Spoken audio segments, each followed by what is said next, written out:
As we resume after tea, I recognize the member for Tabakit. Thank you very much, Mr. Deputy Speaker. Mr. Deputy Speaker, I'm very happy to join this debate. Anything that is geared towards the alleviation of hardship and the provision of housing in particular, shelter, at an affordable price to the citizens of this country is something that we on this side will support. And the reason is very simple.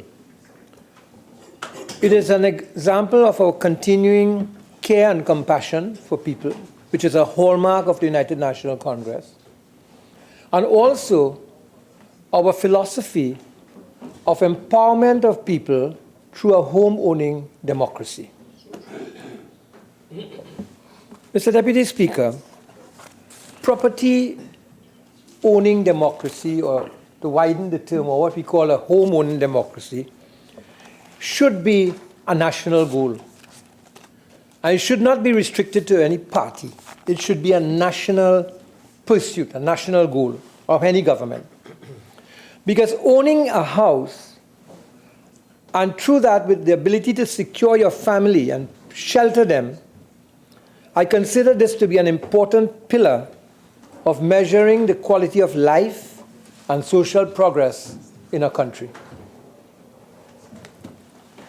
Mr. Deputy Speaker, property ownership is also, in my view, a way to reduce poverty and move people up the economic ladder, since property is an asset that can be used to enhance one's ability to take advantage of entrepreneurial opportunities, to borrow money, to be able to educate your children, or to do so many things. And so it is very important that the idea of property ownership as a tool of freedom and personal progress is something that is supported. And if in that sense, these saving bonds can help to promote this idea of property owning democracy, then it is worthy of consideration. I also want to say that I subscribe to the very many points of concern raised by my colleague from Caroni Central and also from Urupuch East. Any attempt, therefore, Mr. Deputy Speaker, to stimulate savings, to cause people to own property, especially a house, ought to be applauded and supported.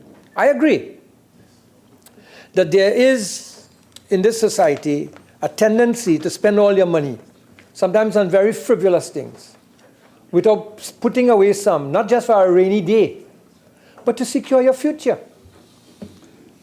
Now, Mr. Deputy Speaker, there is a question that arises in my mind as to what is affordable housing, what is the cost of a real low-income house or a middle-income house, what is the cost of it? And how long will it really take someone to arrive at the point where they have a 10% deposit or a 5% deposit in order to achieve this particular goal? For example, if the average income of a person in the lower income groups is about $5,000 a month, maybe closer to $4,000 a month. A lot of people still only get $200 a day, unless there are people I know now with a first degree working for $150 a day in a store in Marabella because they can't get anything and they need to do something. How long is it going to take them, after they take their living expenses out and what have you, in order to get this deposit? And therefore, while the saving bonds is something that I agree with, at the same time I must ask the question, how are we going, can we find more innovative ways to move people up the economic ladder? Because if you don't do that, and the disparity between the rich and the poor continues to widen, then you are heading for a kind of social conflagration in the society that will be very unwelcome. So while your intention of this is good, at the same time, we have to ask the question how long it's going to take. How much money can a person earning $5,000 a month after expenses, let's assume that they have a wife and 2 children going to school, how much can they really save reasonably a month? Maybe 10% of their income, $500. $500 by 12 is $6,000. $6,000 by 8 years is $50,000. If you use the 4.5% interest that they are getting. So it may take them 8 years to arrive at the point of deposit on this particular property with the bonds.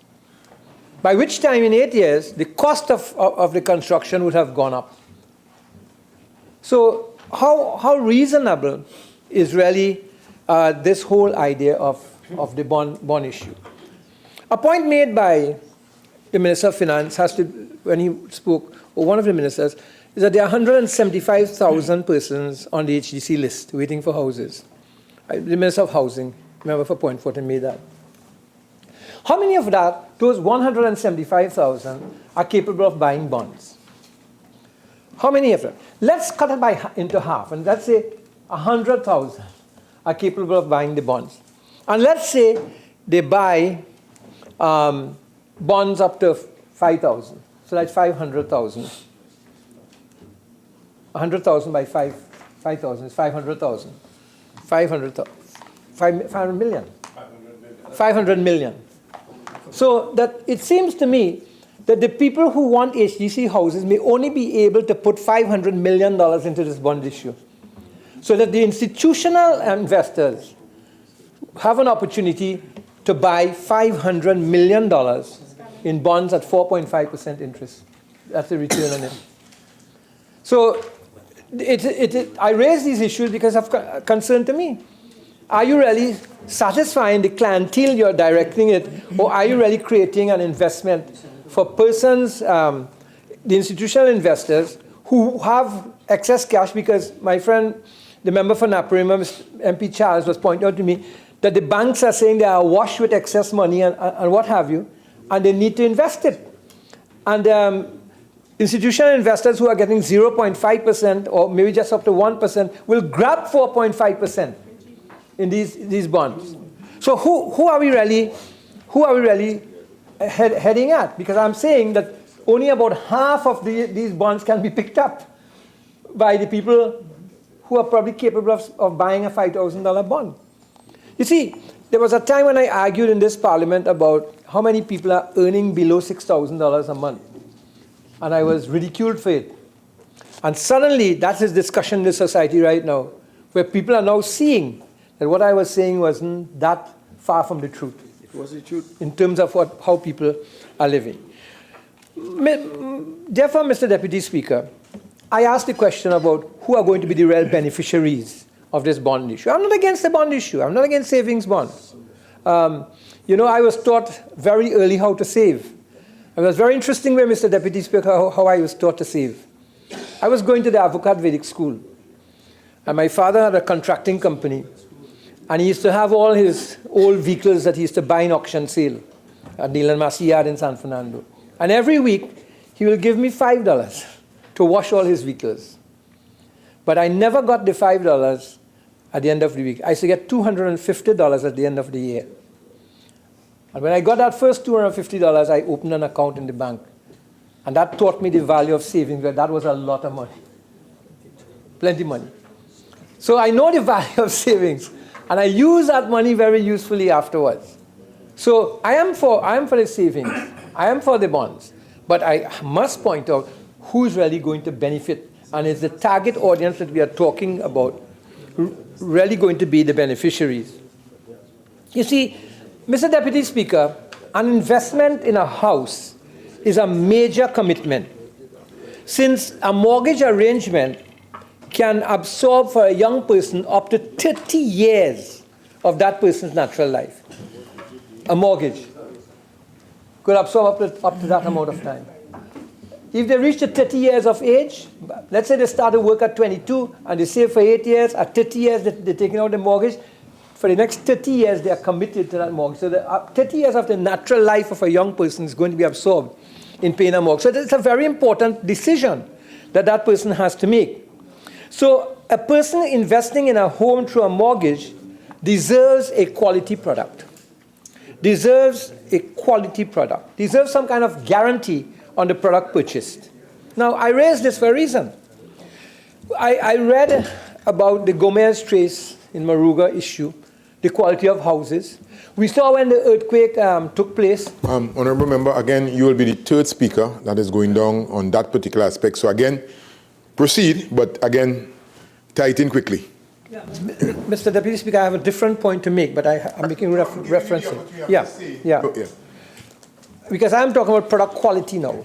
Product quality. And I'm talking about the right of an investor with a 30-year mortgage to have some kind of guarantee on the product that they have bought. So I am saying, given the experience which people purchasing HGC houses have had, it is my belief that, and I recommend, that persons purchasing HGC houses be given a term of guarantee on those houses.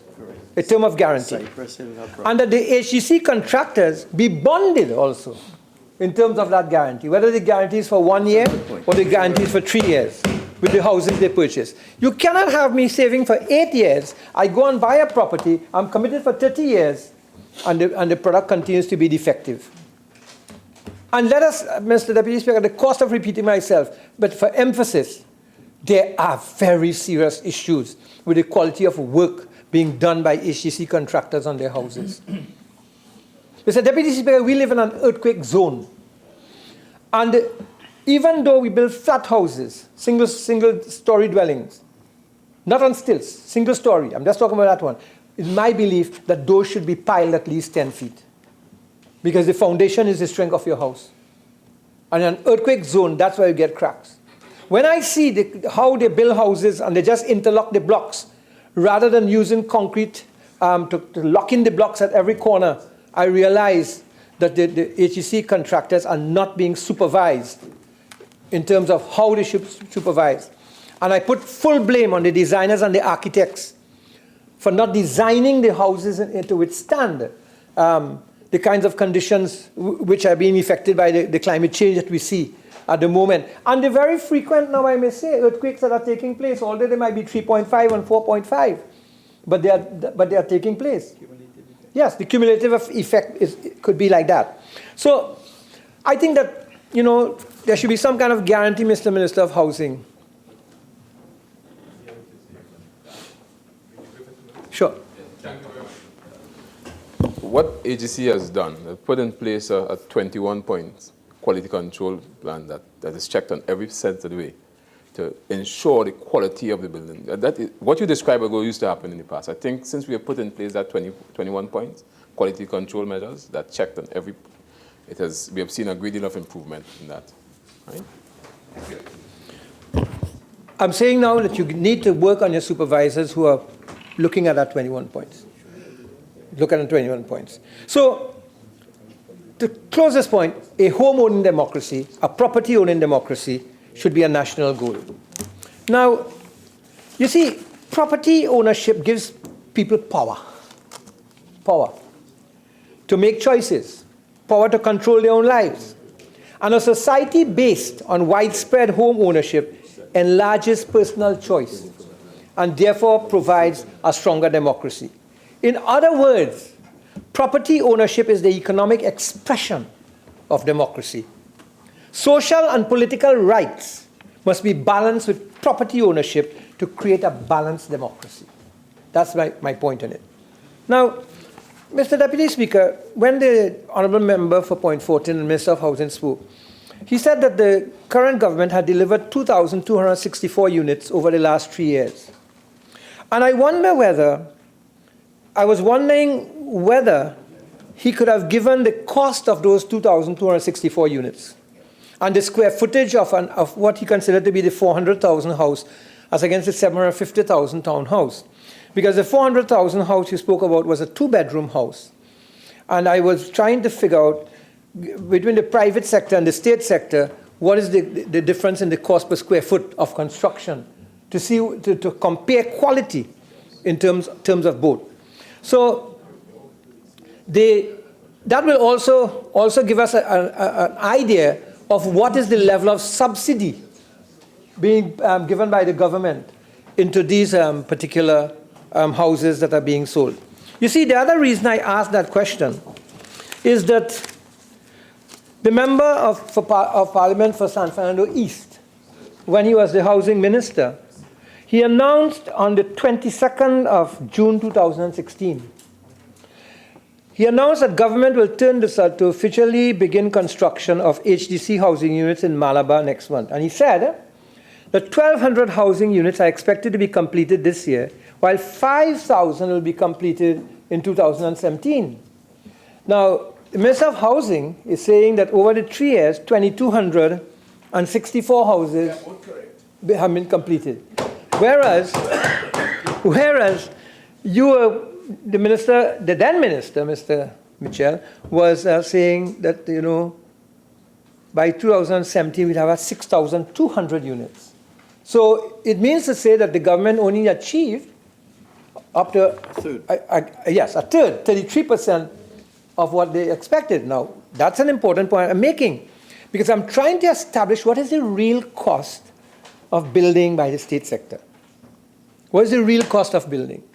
Because if there are inbuilt inefficiencies, then we are losing both ways. We are losing as a country in terms of how we efficiently use money for development. And at the end of the day, we may end up where the price of the houses have to be increased in order to subsidize the inefficiency of the state sector in terms of what they are building, which is not something we want. So I raised that point in that particular context, which I think is important. Mr. Deputy Speaker, the question then arises is that, are there alternatives to the HDC building the houses? Are there alternatives to it? Are we really finding a way to help the low income and the middle income person? 175,000 persons could have applied for housing. That just gives you an idea of how many people I need. But there's a difference between an application for housing and qualification to purchase. Now, I don't know if the rent-to-own scheme is still in effect, but it's something that a lot of persons would need to use in order to get into the house. One of the unfortunate things I find about the rent-to-own thing is that people are not very responsible in meeting their commitments. And that is something that has to be dealt with. Now, so I want to turn people's minds back to some experiments that took place in the country, which I think were very successful. One of it was called the Susu Lands Project. And the names of John Humphrey, Lennox Sankasing, Alan Samy, Ivan Lachlan. These were pioneers in that era of the Susu Lands concept. And today, if you go to Pinal, in a place called Susu Lands, you will see the kinds of houses that people have built as a result of that. And I think that the government should explore, for example, the 40 acres that exist in central Trinidad, which Susu Lands still owns and which they wanted to give as a donation for the zoo, to see whether you can work with them on 40 acres to provide maybe about 250 houses in that area, using their concept in which there was shared development costs for the land and people built their own houses. I always remember the former Prime Minister, Mr. Pandey, speaking about housing at a caucus once, and he said, give people the land and they will build better houses than you can build as the state. Correct. And the Pai Gardens in Caroni is an excellent example of where people got lands, I think, under the Sugar Welfare Scheme, and they were able to build Mansions. almost a replica of parts of Valsaine in that particular area. They build slowly. They build for cash. They don't send themselves in debt, but they build very, very good houses. So that's one of the experiments that I think that should be looked at again. Provision of the land for people. Develop land, which you can charge them for. so you can develop and sell the lands at a reasonable price to them. Now, the other thing is that I have seen private developers getting permission to build houses in central Trinidad on less than 5,000 square feet of land. I remember in Trin City, there was an experiment there where someone had the great vision of building the new city in Trin City. And member of Parliament for Tanapuna might throw his mind back to remember that era with Lloyd Best and a number of other people who had that vision. Today, of course, Trin City has developed remarkably well. But the initial idea was that, and they built, I think, on 3,300 to 3,500 square feet of land. So I am wondering, to keep the cost down, whether we should not look at our policies again and not just allow the private developers to do that, but also allow the state sector should look at smaller parcels of land for single dwellings, which will reduce the cost of land, and people will build the two-bedroom houses for themselves. But you're going to put more people into houses and give them shelter and promote the property-owning democracy that I'm so strongly advocating. And then there are two other groups in this country I think the state sector should be working when you talk about housing for the lower-income people. And I'm now really talking about lower-income people, Mr. Deputy Speaker. Mr. Deputy Speaker, there's an organization called Habitat for Humanity. And Habitat for Humanity uses sweat input as part of the house. That is, the people provide some labor and what have you. And they build very affordable 2- and 3-bedroom houses, much cheaper than the state sector could provide. And I think Habitat for Humanity, there should be just as we talk about private-public sector partnership, there should be a partnering between Habitat for Humanity as a private sector NGO or private NGO and the state sector to look, especially in the rural communities, where you still have people living in substandard conditions. Very, very substandard conditions. Maruga, I can take you and show you a lot. That's what HVIP is doing right now. Platinic Village. 2 weeks ago. You know, during my time as a minister, we were doing some of that work, and we built a house for a differently abled gentleman with his 2 daughters, 8 and 9. And it was just before Christmas, so I didn't get time to go back. But when I first visited them, they were living in a hot bad with galvanized. There was a piece of linoleum on the floor, on the dirt floor. And I wouldn't go through the rest to tell you what they were sleeping on and what have you. But when I went back to carry a gift for them in the new year, the 2 little girls ran out to me, and I thought they were attracted by the gifts. They were not attracted by a gift. The elder of the 9-year-old came and said, "Uncle, I have my own room." "Uncle, I have my own room." That room meant freedom, independence, growth. This is what we are doing. So when I tell you to partner with Habitat for Humanity, it's better you put a couple of millions of dollars in with Habitat Humanity and begin to accelerate the self-help mode of housing development so that people can move into better living conditions. You cannot allow to have big mansions and right next to it to have dilapidated living. You're going to create social problems. That's part of what's going to affect people going into crime. So you can lift yourself, but you must also lift others. And there are NGOs in this country that can help you to do that. But you have to partner with them. You mustn't leave the NGOs on the periphery. That's one of the unfortunate things about governance in this country. We are not utilizing the NGOs to help in the development process as we should be utilizing the NGOs. This is a country, I tell you, of some of the most generous people, you know. Let there be a crisis in this country like happened in Greenvale, and you'll see how generous people are in this country. They're very, very generous.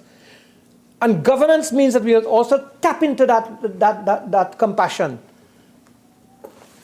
Then there's another one called the Paget Sci Center. And the Pennywise CEO, Mr. Palladi, is one who has initiated this. And they will build a house after all the preparatory work is done in 2 days. A very good house, costing less than $100,000, a 2-bedroom house. And I think they combined with Anthony P. Scott in terms of their methodology. So Minister of Finance, there are organizations which can be partnered in order to advance the whole process of low-income housing for people in the country. The other point I want to make is this. There are a lot of houses, HEC houses, that need refurbishing. And you are saying that you don't have the money to do it, and you want to use this money that you are getting to use it very wisely, to build houses. Have you considered valuing these houses that are in different levels of dilapidation and selling it out to individuals who are willing to buy it? That is people on your HDC list. And let them bear the cost of repairing the houses and getting them, rather than leaving them there vandalized and leaving them in a state of disrepair and an eyesore. Again, you'll provide an opportunity for people to use their little investments and equity too. And yes, and improve the security of the area. So I think that is something that that needs to be done. And they are going to fix it probably much better than the contractors are going to fix it. Mr. Deputy Speaker, I would have liked to know how many houses are targeted with this $1 billion. How many houses are you going to build with this $1 billion? You don't know. Yeah, many is a lot. But let's say 52 bedroom, 103 bedroom, how many multi-story, how many townhouses. I think it's important because you're looking for value for money. We are looking for value for money from this $1 billion. This $1 billion, eventually the government has to pay it back. You have to pay it back. At the end of the day, HEC, if they say they can't pay it back, but the government will have to pay it back because there's a bond that is being raised through the Ministry of Finance. So it has to be paid. So I think that's very important that you consider what I'm saying here. Now, one of the things that we haven't looked at while we are talking about the cost of the house is does it really cost a person to acquire a house? It's not just the price they pay for the house, one of the atrocities I see in this country is the banks who charge this 1% commitment fee. They are making about $2 or $3 million in interest over 30 years, but they charge on let's say $1 million house, $10,000 commitment fee. Commitment fee. I think, Mr. Minister, if I had the power, I will pass a law against that in this country. I will pass a law against that in this country. That is absolutely rubbish to me that they are doing. I don't want to use any other language. Commitment fee. Because you see, people don't understand what are the extra costs, There's especially for the private sector now. Legal. I don't know if this is the state. 1% commitment fee. Legal. 1/4% valuation fees. The cost for the deed of conveyance. The cost for the mortgage execution. The indemnity insurance that you have to buy. The life insurance you have to buy to cover it. The term insurance if you can't buy life insurance. The fire insurance you have to buy for the property. All of these are additional costs. Yes, somebody buying a house now up to 1.5 million, they are exempt from the stamp duty, which helps them now with the legal fees in a way. But these are additional costs. And for low-income family, these are serious costs. So I wonder whether the HEC would not consider, in terms of low income, having your own panel of legal people in the corporation, have standard deeds, have standard mortgage execution documents, and so on, and your own internal evaluators as part of your staff. Since you are talking about something up to 3,000 units of houses, 3,000 units a year. Now, I don't think what I'm saying is pie in the sky. No. I think that this is very feasible if you have the will to do it, and if you are managing in the context of really thinking compassionately about the people whom you are managing. So, Mr. Deputy Speaker, I want to make that point also in terms of the bonds, because as I said, 30 years of your natural life up to could be involved in this. Now, so Deputy Speaker, maybe the Minister... Member, before you go to your next point, your initial speaking time has elapsed. You have an additional 15. Here to avail yourself. Thank you. Proceed. Mr. Deputy Speaker, I don't know if the Minister of Housing may tell me this, but the normal mortgage for a person buying an HEC house goes up to what age? 60 years old? Yeah, so 60 years old. So I am saying that there are a lot of public servants who are waiting for houses and they haven't gotten houses. And they may want to buy these bonds also. But they are not going to be able to get a long-term loan. So they may end up with a 15-year loan, which makes it difficult for them to get an affordable mortgage. So here's my suggestion for you. They have a pension to get, and they have a gratuity to get at the end of their working life in the service. So why not create a situation where they can apply, they can take the mortgage now at 45, agree to apply a portion, maybe 50% of the gratuity onto the principal that they're borrowing, and therefore they will have a reduced pension up to age 70. And you create a new formula to make sure that those people who now find it ineligible become eligible for housing. Because the age of people have gone up. And they're getting a pension into the long run. If they have the service. Right? So I am proposing a change in the formulation as to how people are financed. Because somebody reaching 45 years old, it's hard for them to get a mortgage, you know. But they can apply a part of the gratuity to the principal, right? And then they have a reduced mortgage based on the level of the pension that they get. Plus they have that pension, plus, of course, the national insurance that they'll be getting. So I think that we have to rethink the financing of options and the mortgage options that are available to people. And I want to make one more plea in all of this that sends up the cost of construction. Especially since the Minister of Housing said, you know, the government can't do it alone, that it has to be done also with the private sector. And you're right, Mr. Minister, you're right, it has to be done that way. But the cost of construction, developers will tell you, is going up and will go up unless we deal with the regulatory authorities and the approval agencies. They are taking too long. So when you put money up front as a developer, and let me declare my interest again, I'm a land and housing developer. I'm registered with the HEC. I'm registered with the FIU and so on. I've applied for registration. So I make myself very clear on this.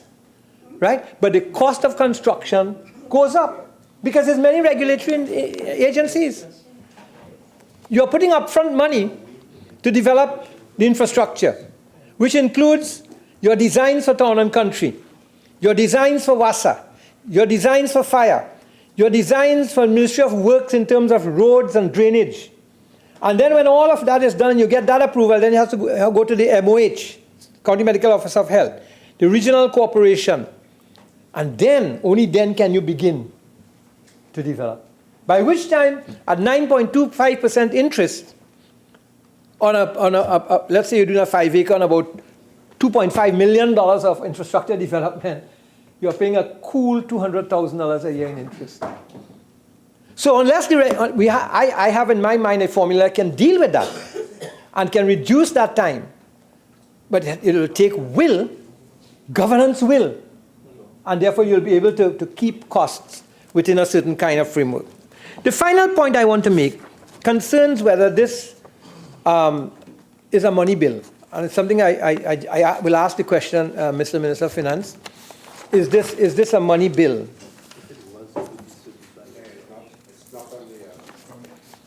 Please, members, please, let's keep the decorum intact. It bears no certificate or any markings to indicate that it is a money bill. So it's not a money bill. Okay.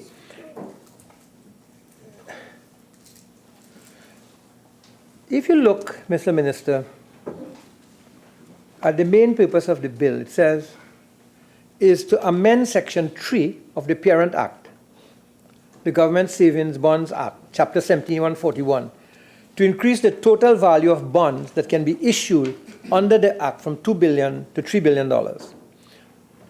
And then it gives the purpose, of course. Now, Section 5 of the Parent Act states, the principal monies and interests represented by the said bond are hereby charged upon and shall be payable out of the consolidated fund. Now, if you go to the Constitution of the Republic of Trinidad and Tobago, Section 66(1), it defines what constitutes a money bill. And in particular, subsection 66(1) C and D states, money bill means a public bill which, in the opinion of the Speaker, contains only provisions dealing with all or any of the following matters, namely C, the grant of money to the state or to any authority or person, or the variation or revocation of any such grant, and the appropriation, receipt, custody, investment, issue, or audit of accounts of public money. So the matter is, how do we interpret this? And the interpretation of this paragraph, in my view, is that any increase in the bond ceiling, as per the bill, is indeed a provision for a grant of money to the state, and one which authorizes the issue and receipt of public money. Secondly, that any monies raised by the issue of any bond, in this case a housing bond issue, not exceeding $3 billion, of course, is a charge on the consolidated fund also. The purpose for which the money is to be raised, in my view, is irrelevant to the definition, since the primary receiver of the monies raised by any issue is in fact the state and not the HDC. So it seems to me that the bill satisfies the stipulated criteria for classification as a money bill.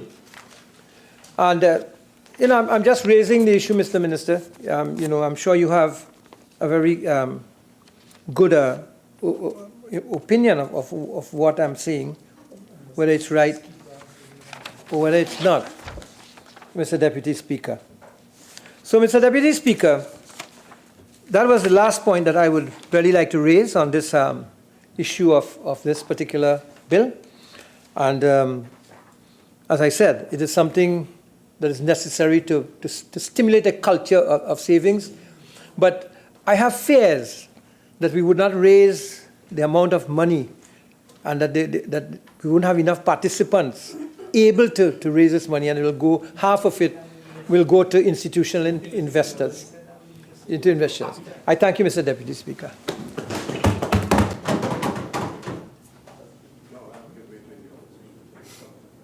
Member for Caroni East. I recognize the member for San Fernando East. Thank you very much. Thank you very much, Mr. Deputy Speaker, for allowing me this brief intervention to speak in support of this bill, an act to amend government savings bonds. And Mr. Deputy Speaker, I want to thank the Honourable Member for Tabakit for indicating again that he too is a housing and land developer in competition with the HGC because he produces some of those houses. I don't build. But you produce low and middle income housing. And I want to thank him for indicating that, because perhaps the member for Saparia does not know that he too is a land developer who has benefited from this government's housing policy. Perhaps the Honourable Member for Saparia does not know that. But, Mr. Deputy Speaker, I want to speak here in support on behalf of the members of San Fernando East on this very innovative plan. Mr. Deputy Speaker, this plan allows ordinary citizens to participate in a savings plan. And it allows, Mr. Deputy Speaker, persons who are interested in owning a first home, a savings plan where they can contribute towards the down payment to that purchase. And of course, Mr. Deputy Speaker, the proceeds are to be used for construction of low cost to middle income housing. But Mr. Deputy Speaker, this is not the only innovative plan coming from this government. And perhaps the Honourable Member for Tabakit does not know that this government piloted the aided self-help program. You spoke about policies under the UNC government, like Susu lands and being able to distribute lands to deserving citizens. But this government, during this term, piloted and introduced the aided self-help program, where lands are to be made, I think it's about 2,000 lots of land, are being made available to deserving applicants at a subsidized rate, at about 30% the cost of the land. But not just that. The Ministry of Housing are also assisting the applicants through the construction process. And that is an innovation of this government. Another innovation that you don't know about is the Housing and Village Improvement Program, where just like Habitat for Humanity and the other developer that you spoke about, NGO that you spoke about, this government, in the pilot project at Samuel Cooper in Maruga, built about 30 houses for $110,000 each. Starter homes, 2-bedroom. Let me just repeat that. 30 homes, starter units, 2 bedrooms for $110 each, using $110,000 each, using a community approach and an aided self-help approach. We need some in my constituency. And Mr. Deputy Speaker, the Honourable Member for Tabakit also spoke about the property ownership as power and property ownership as a tool of wealth. Yeah, I love it. But the UNC didn't like it between the People's Partnership rather didn't like it between the years 2010 to 2015. Because notwithstanding all the units that you all distributed, those units were distributed on a license to occupy basis. It is this government that started the mortgage conversion program, where people finally became true owners of their home. True owners who were able to benefit from that equity, who were able to benefit from the wealth of this house.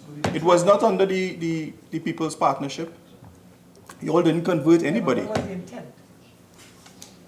We're not talking about intent. We're talking about Doing stuff. actually owning the home. But Mr. Deputy Speaker, they didn't need, at that point in time, to convert persons to mortgages to make them true owners of their home. Because they had, as the Minister of Finance indicated, an average of $1.7 billion to spend every single year, and that does not include the cost of borrowings. That equates to about $133 million per month to spend on public housing for low and middle income persons. Mr. Deputy Speaker, the member for Caroni Central spoke, and he said he was advised and he was informed that River Runs Through was a project initiated by the People's Partnership government. That is very untrue. Through you, Mr. Deputy Speaker, to the member for Caroni Central, River Runs Through is a parcel of land acquired and developed by the member for Diego Martin West. And it is in 2016 that we turned the sod and I think it's about 115 units are now completed. It is one of our first projects. And it is one of our first projects where we reduced the cost of construction from $1.3 million per unit under the People's Partnership to about $500,000 on average at that project. The member for Caroni Central also spoke about contractocracy. That's very bold, Mr. Deputy Speaker. It's bold because during the period 2010 to 2015, under their housing program, just two contractors, got contracts worth, in one instance, $1.6 billion for the Oasis project, and in the other instance, $1.3 billion for the Cypress Gardens project. Sole Select. You also spoke about Sole Select. Sole Select. Yes. And your government is known, or rather, a few contractors are known for benefiting from the largest, from the People's Partnership between the years 2010 to 2015. Solely SIS. The member for Tabakit also spoke about the state of construction, and the member for Point Fortin, the Minister of Housing, corrected him, indicating that the HDC had put in place a 21-point quality assurance program. And that was put in place in 2016 because of the bad work, the poor workmanship that occurred between 2010 and 2015.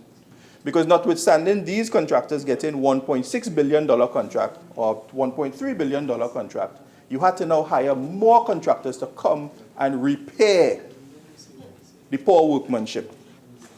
This government would have corrected that state of affairs. And the member for Caroni Central also spoke about the debt aspect of the bond is problematic.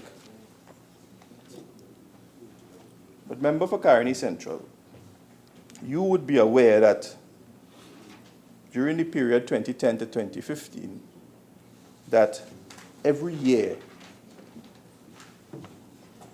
there was deficit budgets. Every single year. You didn't have a problem with the debt then, because that debt didn't disappear. In fact, it is this government that had to deal with the debt burden left over by the People's Partnership government.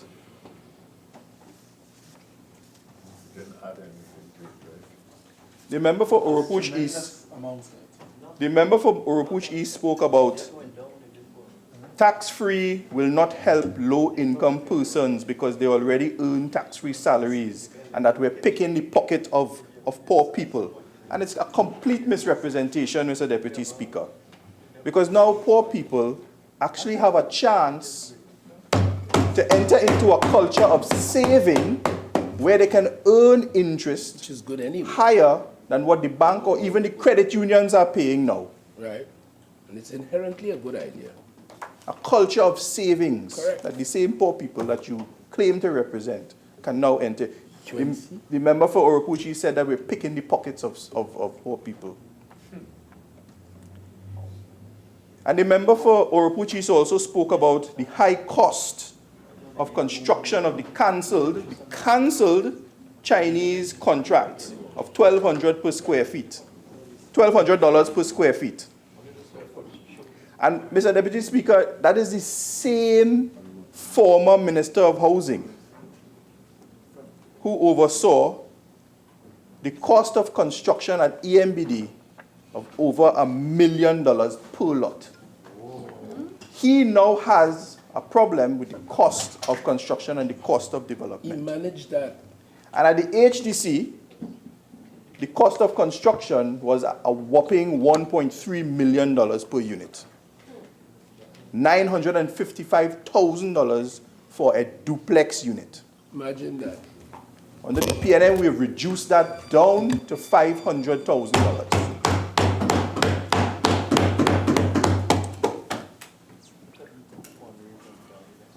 So, Mr. Deputy Speaker, I really just wanted those few minutes to correct some of the hypocrisy coming from the other side of the aisle. I want to say on behalf of the members, on behalf of the constituents of San Fernando East, that I wholeheartedly support this new innovation. All of us here as members of Parliament know the high demand of housing. Every time we do a constituency surgery, 95% of the people coming to see us are coming to see us for the acquisition of a low-cost home. And this government is responding to that.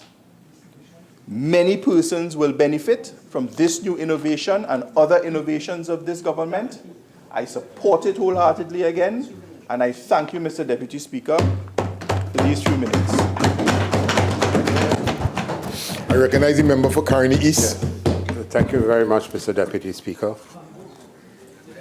First of all, in keeping with my colleagues on this side, they, in their presentation, indicated their support for the improvement of the well-being of the citizens who are on the level where they're finding it difficult to eke out a living and have accommodation above their head for themselves. So we support that fully. I want to congratulate the three speakers on this side. And of course, because they asked some relevant and pertinent questions, which I hope that the Honorable Minister of Finance will answer. And we heard from two ministers of housing from the government side in this administration. I want to tell you that there's no hypocrisy on this side of the bench. We provide facts, we ask questions, and we give you the information that is required for our performance from 2010 to 2015. And I believe, if I am not mistaken, the Minister of Housing at that time can adequately, can say with conviction that he constructed, the People's Partnership constructed more than 7,000 homes during that period of time. Yeah. Mr. Speaker, Mr. Deputy Speaker. Please, just 1 second. Please, Laventil West, the outburst, please. Mr. Deputy Speaker, my colleague, the member for Tabakit, was making the point that this bill really is a money bill, and we asked the Minister of Finance, I want to reiterate that you should make sure that the certificate is on this bill. Because if you don't do so, this bill stands the possibility of not being approved or by the President, because it is a money bill. And he knows the context in which it is spoken. Mr. Deputy Speaker, the genesis of this bill is really contained in the mid-year review presented by the Minister of Finance in May 2019. And according to the Minister then, the intention was to put the government's housing construction program on a self-sustaining basis. We have no quarrels with that, with a target to complete 6,000 units by 2020, and subsequently to roll out 3,000 units per year. Now, one of the ministers of housing spoke a while ago, early on this afternoon. Yes, one early on, the minister member for Point Forter. Yeah. We would have expected, the minister gave some statistics, but we would have, I don't think the statistics was in a well-formatted way, and we would expect the government to tell the country that you come in to ask for 1 billion more for housing, but you must be able to tell the country in your 4 years how many you have constructed. It's a simple statement. How many you have constructed, how many you have distributed, how many are under construction at this time,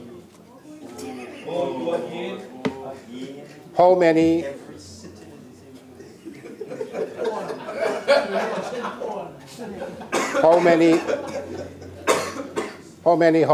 housing stock. What is wrong with you?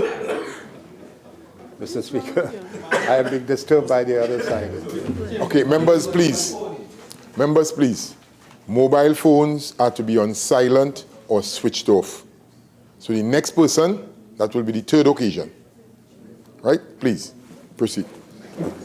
Yeah, Mr. Speaker, I just want to, if the Honorable Minister of Finance can indicate to the country how many houses were constructed, how many distributed, how many are under construction, how many houses that were repaired and refurbished during the 4 years of this administration, Very good question. and how many at a day present now that are unoccupied. I don't think that's a very difficult answer for them to provide, so the country, well, get your information from the Minister of Housing. You have a former Minister of Housing, you have a present Minister of Housing, you have your Prime Minister who was a Minister of Housing. Sure, Mr. Deputy Speaker. I will address you, Mr. Deputy Speaker. Now, it is stated here in the context which the Minister of Finance was speaking, a self-sustaining basis with a target to complete 6,000 units by 2020. I think we have heard this afternoon beating around the bushes that when we try to summarize, we're not sure where we are, whether 2000, 2005. But this is September 2019. Their term of office comes to an end in September 2020, which is 12 months from now. You're really telling me that you can complete another 3,000 to 4,000 houses when you have in fact done only about 2,000, 2005, as you said, over the last 4 years. So your figures that you're speaking about are totally unrealistic at the moment, and to roll out 3,000 units per year. So it is important not to make these type of statements, and that was your mid-year review statement by the Minister of Finance, when he knows fully well these are unrealistic figures and they are not able to do it. So that's the general trend of a government telling the people we're going to do this when they fully realize for themselves that they are unable to do this, and the population must not be fooled. So we need the statistics in terms of what you have in fact done so far. Mr. Deputy Speaker, they said that the bonds would be offered to individuals. Before I move to that point, I just missed one point here. The proceeds from the issue of housing bonds will be used to speed up the housing construction program, with TTMF using mortgages on behalf of HDC. Many of us as MPs, people come to us to ask for homes. The criteria that TTMF uses for someone to be eligible for a home are very high in terms of the financial requirements. And it is painful sometimes to tell the people who come to ask you to get homes to them. When you begin to question them, you realize that they're unable to fulfill the criteria. So with all this information presented by the Minister of Finance that you really want to get homes for the people, for the low-income people, when they put the money for the bond and TTMF, they go to TTMF for the analysis, Mr. Deputy Speaker, they would find it almost impossible, many of them, to meet the criteria that TTMF puts out for them to obtain the home. And they would come away disappointed. So I think it is important that the Minister of Finance, the Minister of Housing, TTMF should get together. If they say that they're going to construct these amount of homes, they should look at the criteria under which someone will qualify for a home. Because no matter how much money they put in this bond, they will find at the end of it, even though they might be placed higher on the waiting list, they will not be able to satisfy the requirements of TTMF. Because the eligibility criteria are not satisfied.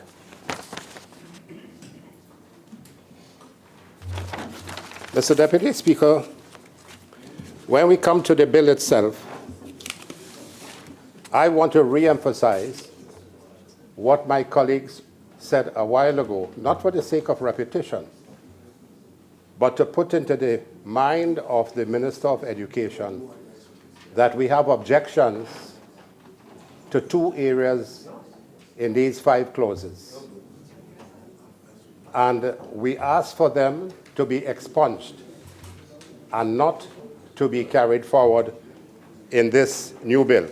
And they are, as mentioned before, we are opposed to Clause 4, where it states, allow for the minister by order, as opposed to resolution passed by both houses of Parliament, to specify additional sums of money which may be required from the issuance of transferable and non-transferable bonds. We do not agree on the issuance of transferable bonds. We re-emphasize that.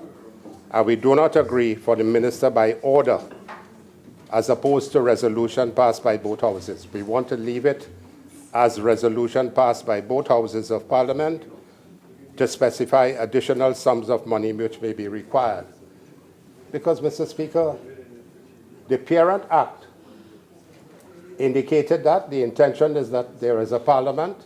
If you want more money, you must come to Parliament for more money. That's a money issue. That's why it is considered a money bill. And with a money bill, you must come to Parliament for approval. So therefore, we are not in agreement with the transferability issue as well, and the minister by order aspect of it. I want to ask the Minister of Finance on Clause 5. It is indicated, inserting after existing item 4 in part A, types of bonds, the new item 5 reference. And you have originally the government savings bonds, the national tax-free saving bonds, tax-free housing bonds, national savings bonds. Now we are adding Housing Development Corporation housing bonds. Why is there the need for the addition of this Housing Development Corporation housing bonds?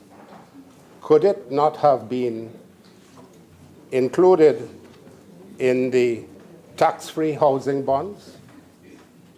Why is it necessary to say that it is Housing Development Corporation housing bonds? Is it because the money is going to the Housing Development Corporation? Why could it not have been incorporated in the tax-free housing bonds and no need for any amendment to Part A in Clause 5? Now, I want to ask some questions. This $1 billion that they are asking for, where is it going? Is it going to the consolidated fund? Or is it going to the Housing Development Corporation? My research on this, that it is going to the consolidated fund. So therefore, if it is going to the consolidated fund, why you needed to put this Housing Development Corporation housing bonds?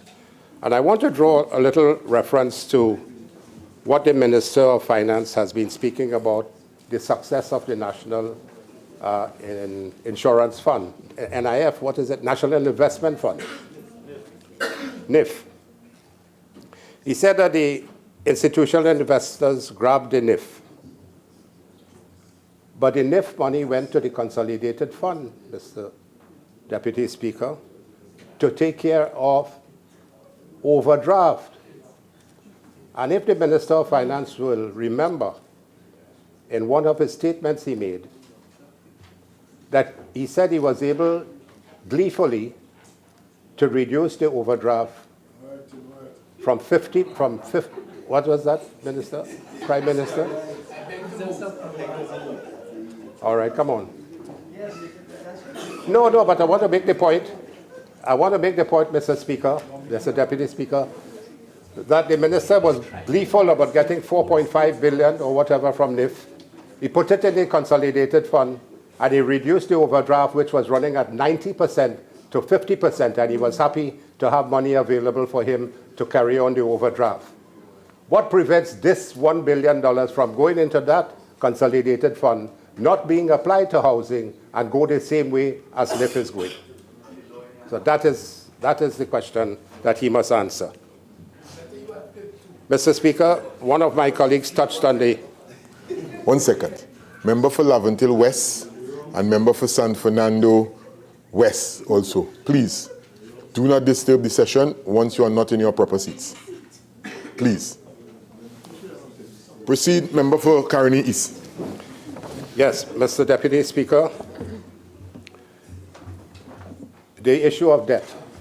The member for San Fernando East spoke about the People's Partnership not being able to tell the country about the debt situation, and we made a mess of the debt situation. Let me give you the real statistics and the facts related to the 2010-2015 performance of the People's Partnership. The debt to GDP was 29% when we came in. We took it to 42%. I am responding, Mr. Deputy San Fernando East. The member for Property was not in the House. Overruled. Proceed. Yes, right. You were not here for East. Mr. Deputy Speaker, we carried the debt to GDP from 29 to 42%. And from within a 4-year period, this government has taken the debt to GDP from 42% to 65%, where that's 23% more, with a borrowing of $26 billion so far, and now coming to ask for another billion here again. Whether they say it's for HDC or whether it's for anything else, it's another billion added to the borrowing. So by the end of 4 years, this government would have borrowed close to $27 billion, not including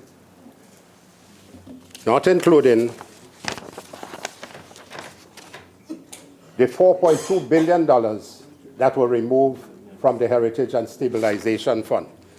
And Mr. Deputy Speaker, I have the listing of the loans and HSF drawdowns by this present administration in 2016 to 2019, including money borrowed from the CAF, which is the Corporation Andina, the Fomento Bank, and so on. And they must remember the Deutsche Bank and First Citizens Bank had arranged a bond in July 2016 of $6.7 million, TT, 1 billion US. That is included in this 21.86. So, Mr. Deputy Speaker, they have no moral authority to speak about the issue of the performance of our government when the Minister of Finance in our government never wanted to go beyond the 42 or 43% debt to GDP. And he stuck us there with no more borrowings. But this government feels liberal to borrow and borrow and borrow and reach $26 billion so far and asking for another million. That's why we cannot give the Minister of Finance the authority to, by order, seek to get more money for whether it's housing development bonds or anything else. And I make that point very clearly, Mr. Speaker.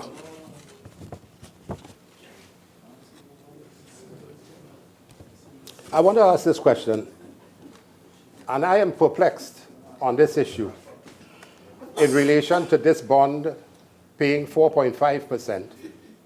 Fine, people must get some funding. It's beyond what the bank is paying at the moment. So it's something that is good.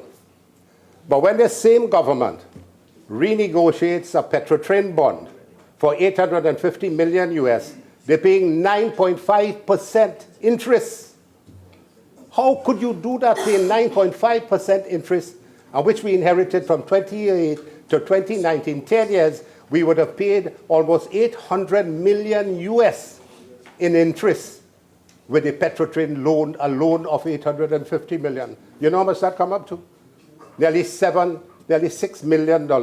So we would have paid in interest and principal over the last 10 years, 9.5% in one loan and 7.5% in another loan. Where did they negotiate? And this is a renegotiation that the Minister of Finance has not come clear with.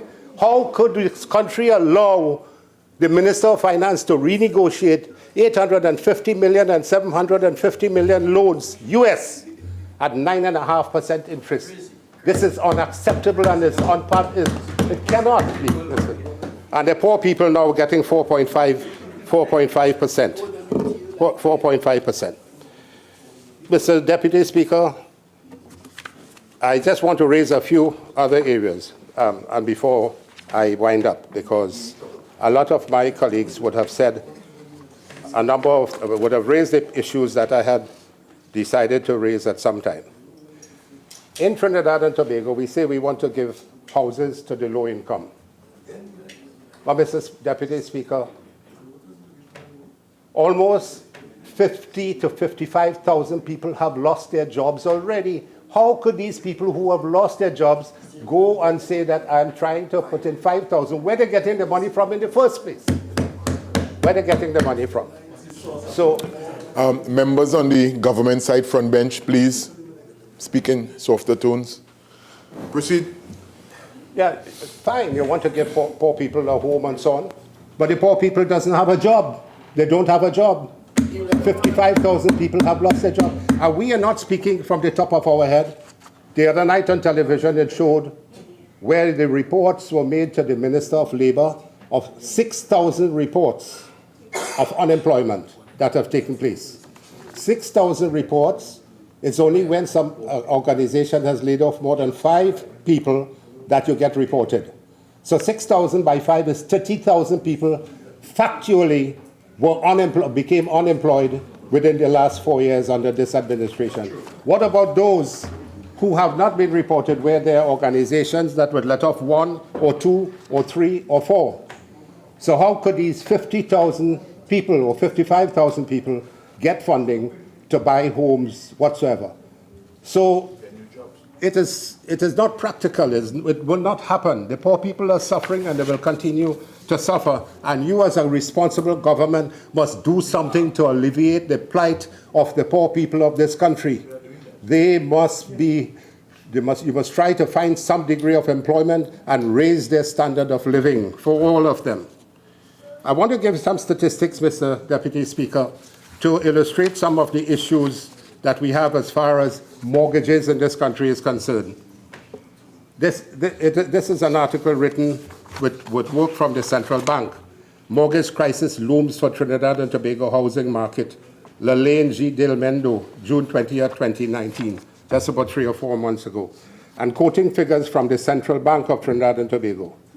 Mortgage loans outstanding surged by 37.2% annually on average from 2004 to 2008. Mortgage loans outstanding, according to the Central Bank of Trinidad and Tobago. Now an increasing number of homeowners are struggling with their monthly payments. So it's across the board. Homeowners are struggling with their payments. Past due real estate loans climbed by almost 30% year in year, from the beginning to the end, to TT $2.54 billion. Past due real estate loans. In other words, people can't pay the loans to the banks and to the finance companies. $2.54 billion, which they're supposed to have been paid, they are not paying. And that's in January 2019, according to the Central Bank of Trinidad and Tobago. Non-performing real estate bank loans stand about 28 times higher than in the pre-crisis year of 2007. Non-performing real estate bank loans stand about 28 times higher than in the pre-crisis year of 2007. I want to take this government back the minds, and the Honorable Prime Minister, the Minister of Finance and so on, who are senior members of the government, would remember the years in the in the 80s where people had to give up their homes. They walked into the banks and the finance companies and so on and say, here, take my key. I can't pay it. And this is the situation now, Mr. Deputy Speaker. So we're talking about homes and home ownership for the poor people. We need to get them lifted. We need to give them the homes. We all support that. But what about the lower middle and the middle class who are not able to deal with the things? Even two people working in a home now finding it difficult to keep their mortgage. And many of them would have lost their jobs, Mr. Deputy Speaker. So it is a very depressing situation at the moment. So in closing, Mr. Deputy Speaker, we ask that these two areas be removed from the bill. We ask the Minister of Finance to clear up some of the issues which we raised. We ask the Minister of Housing at some subsequent time, at their disposal, to be able to tell the country in an honest way, I'm not saying anybody is dishonest, but in a straightforward way, the issues related to the home construction, how much they have constructed, how many are under construction, how many have distributed, etc., and so on, Mr. Deputy Speaker. Mr. Deputy Speaker, my colleagues raised all the other issues that I wanted to raise, and I thank you very much for getting the opportunity. I recognize the Minister of Finance.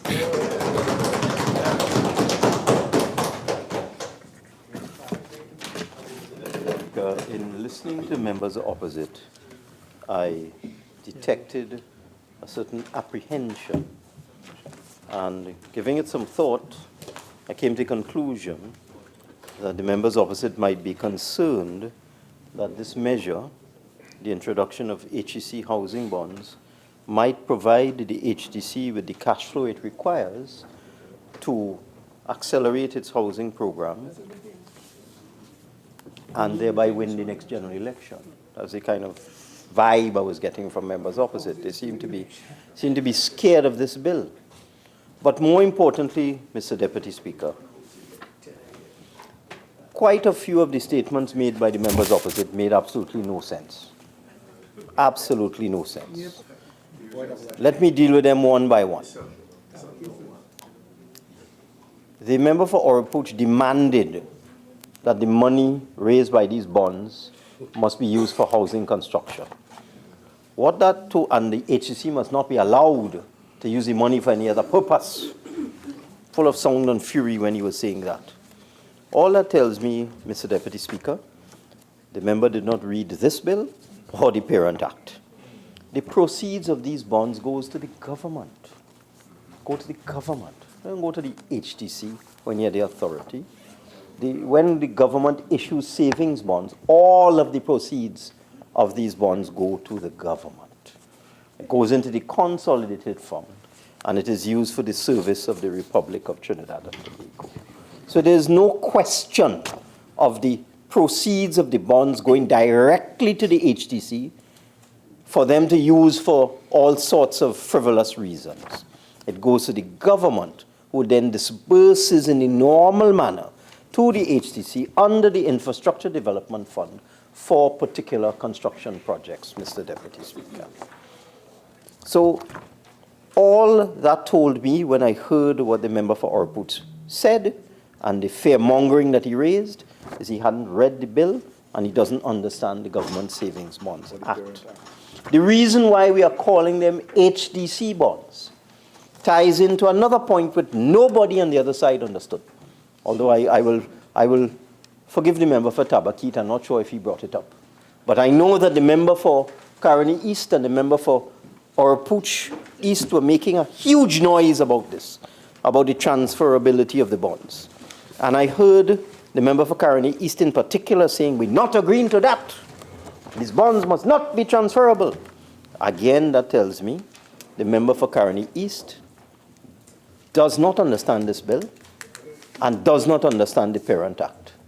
The reason why we are introducing the concept of transferability, which will be in regulations, I was very clear about that the transferability will be in regulations, was to allow somebody who purchases these bonds to transfer the bonds to the Housing Development Corporation. It's simple. Why did you say that?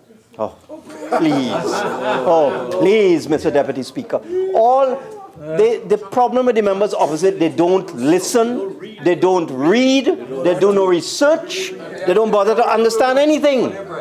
Because, Mr. Deputy Speaker, we are amending a Savings Bond Act. And we are creating a unique type of bond, an HTC housing bond, which somebody can give to the HTC and receive a discount on the price of the house.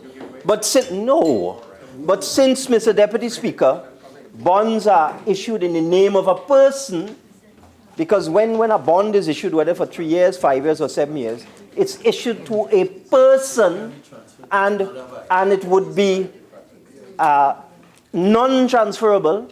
You get the cash when the bond matures, so you get interest. You would get interest every 6 months, Mr. Deputy Speaker. Oh, please. Mr. Deputy Speaker, would you look? I can't be listening to all this crosstalk. Please control the other side. Again, Minister of Finance, kindly proceed. And again, members, questions were asked, and I think the Minister of Finance is making a response. So let's listen, please, according to the decorum of the House. Proceed.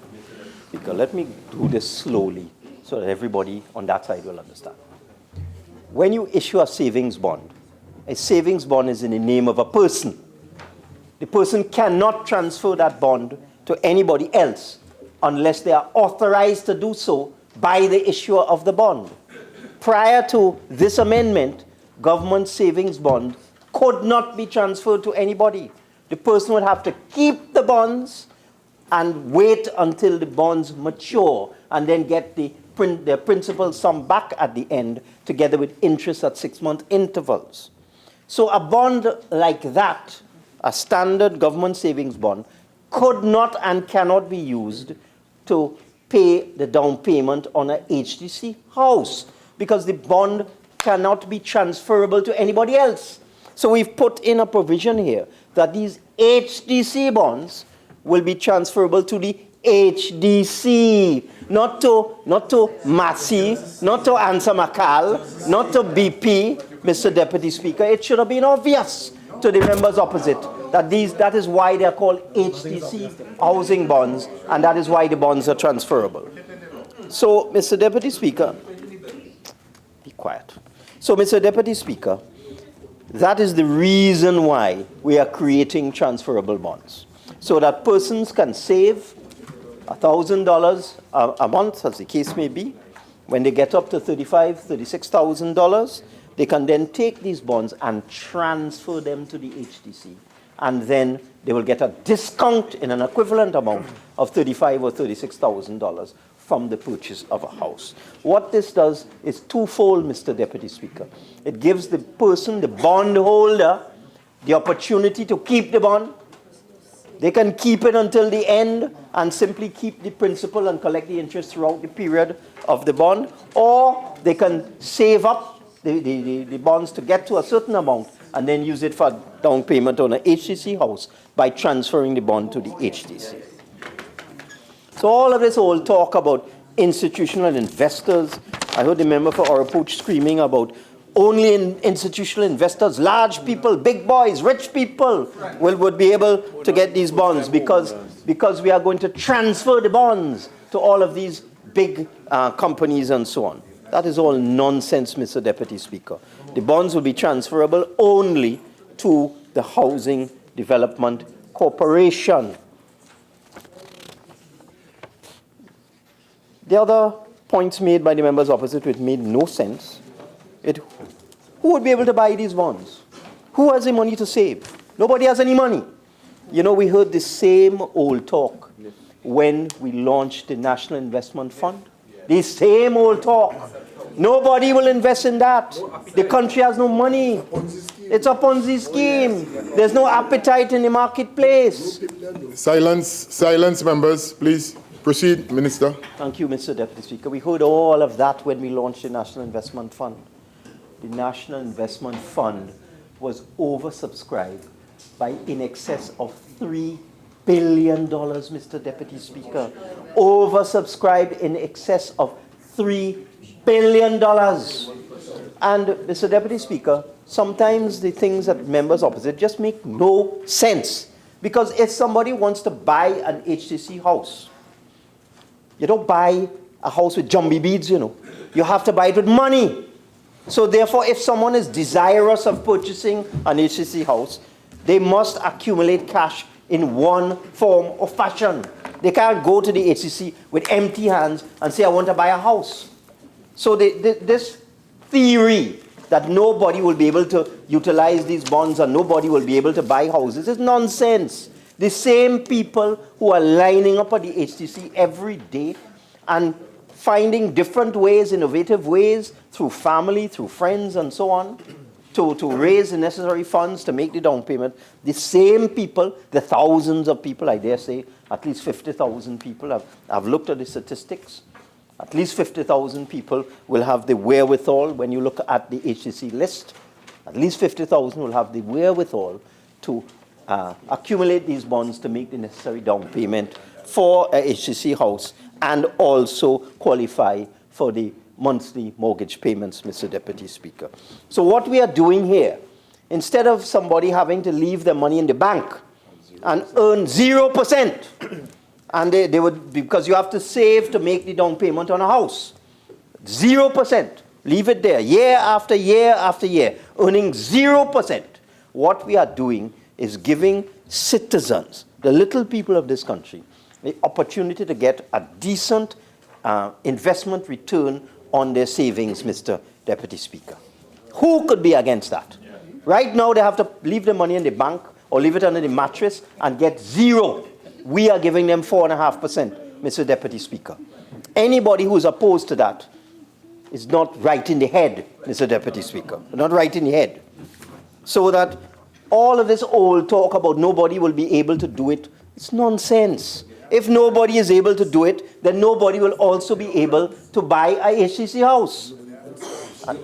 But there are 175,000 people gone by HTC for a house. And as I said, a substantial number of them have qualified and will qualify for the HTC house. What this gives them is the ability to save over time, to encourage a culture of savings in this country. We have to encourage a culture of savings in this country. And this is one way to get people to invest in property, because property is a lifetime investment, Mr. Deputy Speaker. So that, and the other fallacy uttered by members opposite about who will invest in these bonds. If there's no cash flow to the HTC, then there are no houses to be built. What is the HTC going to build the houses with? Jumbie beads? The same way, what is the person going to buy the house with jumbie beads? Is the HTC going to build the house with jumbie beads? So this deals with two issues, Mr. Deputy Speaker. It allows cash to come into the consolidated fund, which can then be directed towards the Housing Development Corporation to build the very houses that people are demanding from the government.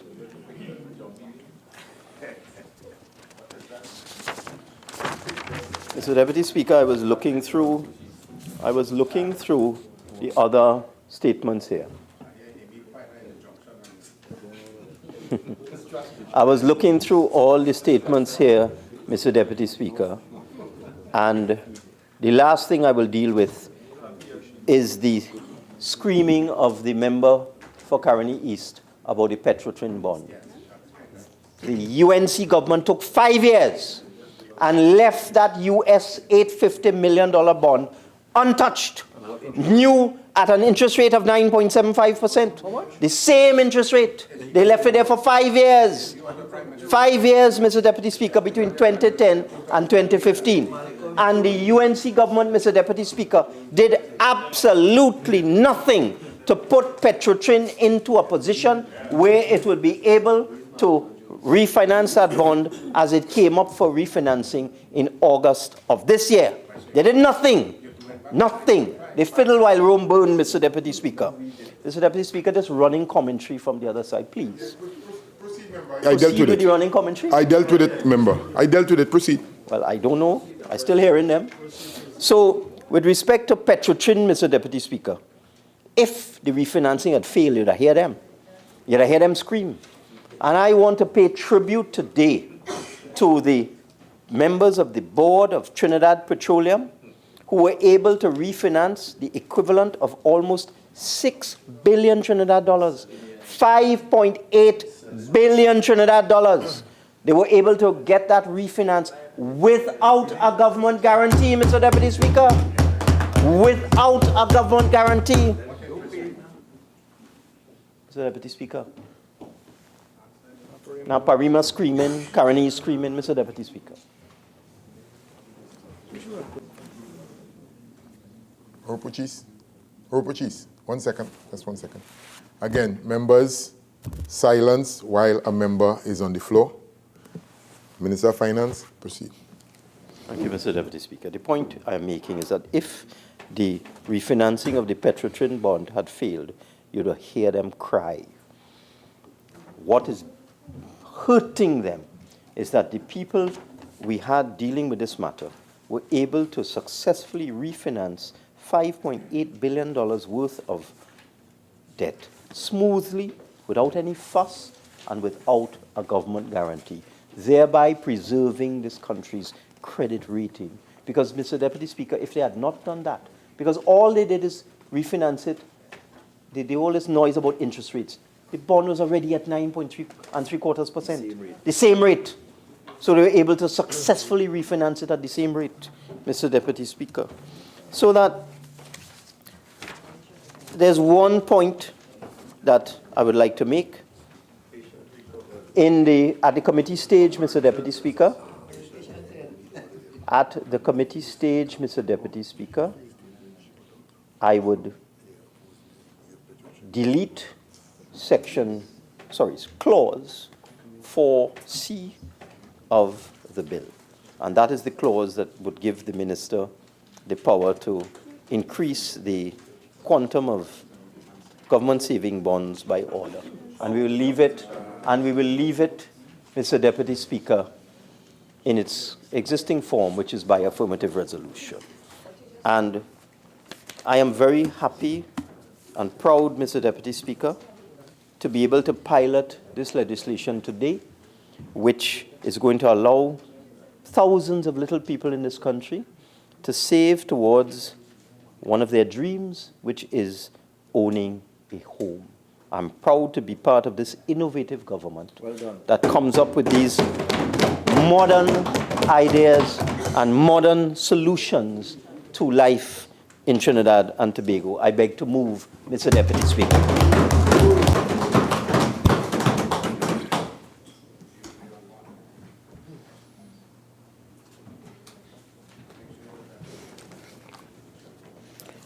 Honorable members, the question is that a bill entitled An Act to Amend the Government Savings Bonds Act, Chapter 7141, be now read a second time.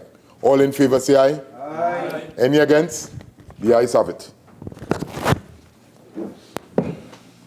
An Act to Amend the Government Savings Bonds Act, Chapter 7141.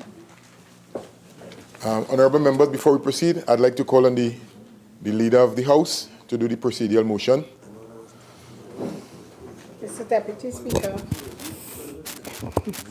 in accordance with Standing Order 15.5, I beg to move that this House continue to sit until the conclusion of the matters before it.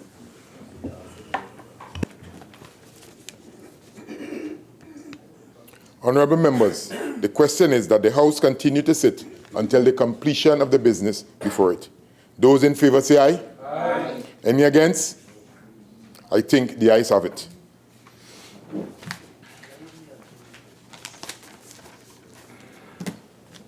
Minister of Finance. Minister of Finance. Mr. Deputy Speaker, in accordance with Standing Order 68.1, I beg to move that the Government Savings Bonds Amendment Bill 2019 be committed to the Committee of the Whole. Honourable members, the question is that the Government Savings Bonds Amendment Bill 2019 be committed to the Committee of the Whole. All in favour say aye. Aye. Any against? The ayes have it. The House will now go into the Committee of the Whole to consider the bill clause by clause.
Okay, honourable members, as we convene the Committee of the Whole, members, we received one amendment from the member for Oropuch East. Right, it was just handed to the chair, and copies are being made at this time. Copies of the amendment is being made at this time. And you have one amendment that you would like to make. So is it that it's the wish of the House that we suspend for a couple of minutes, or we can proceed, and by that time we'll get the copies in order to proceed? All right. It can be done on the floor with the information? Okay. The minister said he will do it on the floor, so I'm sure the member can. Well, again, according to the correct procedure, as you all are fully aware, is that, it must be presented with ample time and so on, as the case may be. But if it's the desire of the House to proceed, we shall proceed. Right? Both sides? Both sides. Right.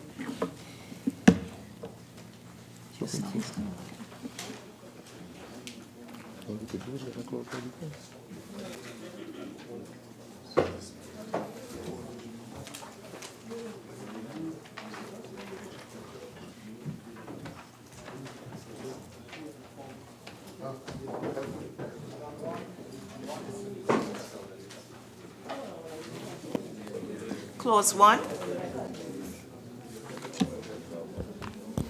The question is that Clause 1 now stand part of the bill. The question is that Clause 1 now stand part of the bill. Those in favour say aye. Aye. Those against say no. I think the ayes have it. Clause 1 now stands part of the bill. I'd like to welcome you to our Committee of the Whole meeting. Thank you. Clause 2. The question is that Clause 2 stand part of the bill. The question is that Clause 2 now stand part of the bill. Those in favour say aye. Aye. Those against say no. I think the ayes have it. Clause 2 now stands part of the bill.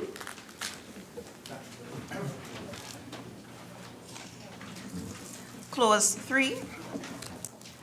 The question is that Clause 3 now stands part of the bill. The question is that Clause 3 now stand part of the bill. Those in favour say aye. Aye. Those against say no. I think the ayes have it. Clause 3 now stands part of the bill.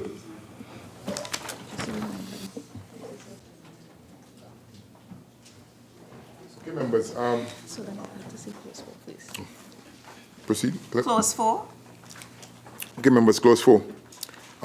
List of amendments to be moved by the member for Oropuch East in the House of Representatives at the committee stage of the Government Savings Bond Amendment Bill 2019 on Friday, September 20th, 2019. The question is that Clause 4 stand part of the bill. Oropuch East. Mr. Chairman, I beg to move that Clause 4 be amended as circulated. Minister of Finance, you would have a copy. Read it out, member. I need a copy. The section 4 be amended by deleting 4A. And 4C, but which first the 4A? No, do it all one time. Chairman, could I explain? Yeah, proceed. Now, the document I have before me is clause 4, A, delete paragraph A, Yes. and then B, delete paragraph C. Yeah. That's the correct document. Right, Yes. proceed, Opuchis. By deleting paragraph A.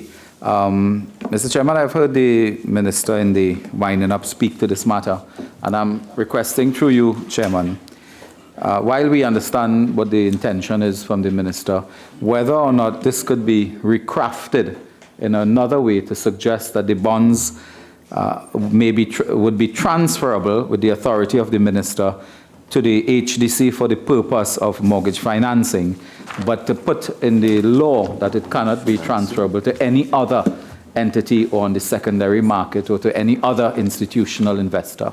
So to limit that power to transfer to the HDC, because the minister said that is the reason why the intention is that the minister must have the power, because the bondholder has to transfer that bond to the HDC. And if we can put in the law, craft at this time, that it is solely for that purpose and no other purpose. Minister of Finance. Mr. Deputy Speaker, the preceding clause made it clear that these bonds are solely for the purpose of the purchase of houses from the Housing Development Corporation by individuals. And therefore, Mr. Deputy Speaker, it cannot be transferred to a corporation, because if it is, that would be in conflict with the earlier clause. I'm sorry, Mr. Deputy Speaker, we cannot agree to that. It is obvious that these bonds are for the purchase of HEC houses, and the reason why we want to make them transferable is that if a person decides they want to purchase a HEC house with these bonds, rather than allowing them to go to maturity and then encash them, that they can hand them into the HDC, the bonds will be transferred to the HDC, and the person's purchase price will be reduced accordingly. The preceding clause makes it clear what is the purpose. They can't be used for any other purpose. Okay. Which is your response, and then I'll go to the AG. Siparia, member. You give it to... Yes, please. You give it to Siparia? Yes, please. Okay. Thank you Member very for much. Siparia. If what the minister is saying is in fact so, then why is it necessary to make that further change? If you're saying the preceding clause makes it abundantly clear it is for a particular purpose, then why are you putting in this further clause about transferability? Because the bonds are issued in the name of a person, an individual. So what is there to preclude this being transferred to someone else? An institutional investor? An institutional investor cannot use the bonds to purchase an HEC house. There are criteria for eligibility to purchase a HEC house. You must be an individual, a first-time homeowner. You must have no other property. You must have a joint income of $25,000 or less.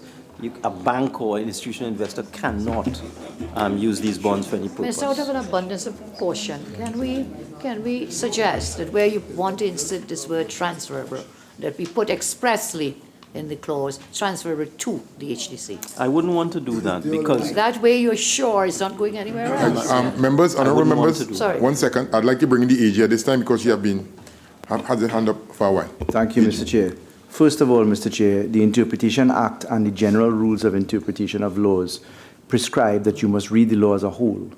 To verify and to amplify what the Minister of Finance has put, the new clause, the new Section 2B, which is part of Section 2 of the Act, makes it specific that it is for Housing Development Corporation by individuals. The mischief painted by the member for Oropouche East and by the member for Siparia is the concept of an institutional investor. An institutional investor is not an individual. This law does not say a person. If we had used the concept of person in law, then you'd be permitting corporate entities and individual entities. And that, again, Mr. Chairman, is part of the Interpretation Act. Further, the concept of an institutional entity investing in this would be ultra vires for the entity. because they would not have the ability to invest in a product which stands outside of the purpose of the bond. So that would never pass muster from a securities law perspective. In all of those circumstances, Mr. Chairman, the law as it stands here with the transferability is to be supported. And I want to add that it is echoed by Section 4 of the Act itself. In Section 4 of the Act, the concept of transferability to personal representatives was contemplated here in the concept of death. It must be borne in mind, Mr. Chair, that when we are introducing into the schedule this fifth species of bonds, Housing Development Corporation housing bonds, these bonds are in a category of their own. The other species of bonds, government savings bonds, those are individual aspects. National tax-free savings bonds, national tax-free housing bonds, national savings bonds, in and of themselves, they are different. The last point that I will make is that Section 8 of the parent law permits the minister to make regulations for the carrying out of the purposes of the Act, and then it includes certain matters, but certainly doesn't exclude the ambit of Section 2B and Section 3 of the Act. All of those reasons in the round make the submissions coming from the opposition otiose. Oakridge East. Thank you very much. I've heard the Attorney General, and I'd just like to refocus through you, Chair, to the Minister of Finance. In the presentation I made earlier, the point I was making is what? The point I was making is not that the individual will necessarily want to transfer bonds to an institution, because an institution will not buy, an institution cannot buy an HDC house. That's very clear. What prevents, with the power the minister is now giving himself, a situation where, and I'll just call names, where NGC, for example, buys $100 million in bonds, and with the power the minister now has, that could be transferred to a private bank out of Jamaica, for example, so that after a while, a private foreign entity accumulates all the bonds that were initially purchased by state enterprises. That power will now be in the Minister of Finance to transfer. And that is the mischief I spoke about earlier, not individuals selling to banks and so on, and banks buying house. The banks and the institutional investors will not buy HDC house. But what they can do with that power the minister has now is they can be moving bonds, millions and millions of dollars, from one institution to another, and the other one can develop a monopoly over this. Okay. AG or Minister of Finance? Mr. Deputy Speaker, Minister that's a fanciful theory that the members constructed. It's far from reality. It's impossible. The bonds are for individuals. They can't be transferred to an institution and then to another institution in another country. Can't happen. Right. Bonds are for individuals. Attorney General. Yeah, Mr. Chair, just to answer. Members, hold on. Attorney General, and then Chief Whip, you still have a point you want to make? So I'll have the Attorney General and then the Chief Whip. And then we'll bring it to a conclusion. To address the members' concern, first of all, a bond has to be issued on the back of a prospectus. The issuance of the prospectus must be guided by the securities industry's rules and regulations and laws. Thirdly, is that the regulations to be offered under Section 8 of the Act will deal with the condescending particulars as to how this thing can be managed. So to address the members' concern, whilst that concern has been put forward, it is addressed in the round by a combination of the securities legislation and also the regulations to be promulgated under Section 8 of the Act. Mr. Chair. Right. Member for Point of View. Thank you, Chair. I just want to ask the AG or the Minister, based on the clause here, can it be transferred between individuals so that David Lee could purchase from Rodney Charles? I have made it clear that the intention of this, and this will be in the regulations which are now going to exist as a result of Clause 5 of the bill, we are now putting in the power for the minister to make regulations for these housing bonds, that those regulations will state a number of things. They will state the tenor of the bonds, they will state the interest rate, and they will indicate who these bonds can be transferred to, and they'll be transferable to the HDC, full stop. And the parent law, member for Point of View. Well, obviously you're not interested in the answer. Please. But he's looking away. In the parent law, as the AG said, the bonds are transferable on death to the legal personal representative of the deceased. So those are the two elements of transferability. If a person passes away, the bonds can be transferred to the personal legal representative or to the HDC. And that has to be addressed in regulations. Right, member for Carney East. Thank you, Chair. The Honourable Minister of Finance is asking us to accept his word that the regulations will contain what we are discussing. We are not privy to the regulations at the moment, and therefore, how can we guarantee that it is going to be there? Attorney General. As a matter of law, in the case of Pepper and Hart, the mover of the motion, the bill, in this instance, the Minister of Finance, is on parliamentary record speaking to the purpose of the law. If the member were to go outside of that position, he would be offending the interpretation of the law and the undertakings of parliamentary practice. So that is, again, most respectfully, a fanciful position put forward. The fact is, we often pass laws with the ambit for amplification of regulations and subsidiary laws speaking to the particulars. In those circumstances, the minister is on record saying what the purpose is. Minister, let me... Carney East. Yeah.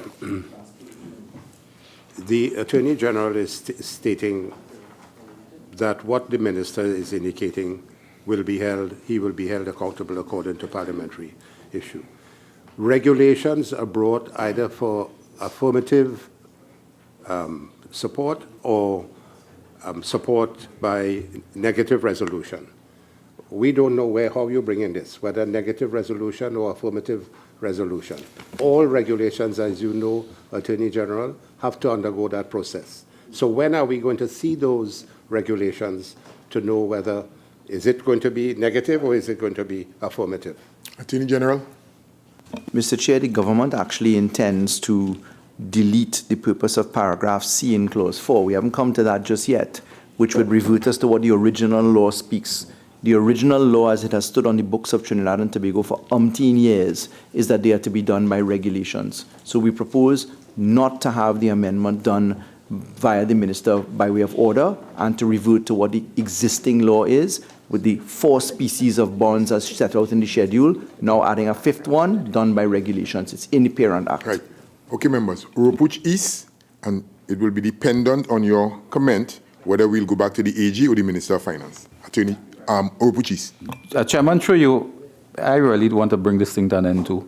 Could I ask the Minister of Finance to just go on record at this moment and indicate to the Parliament on the record and the population that these bonds will not be sold to institutional investors and to individuals alone?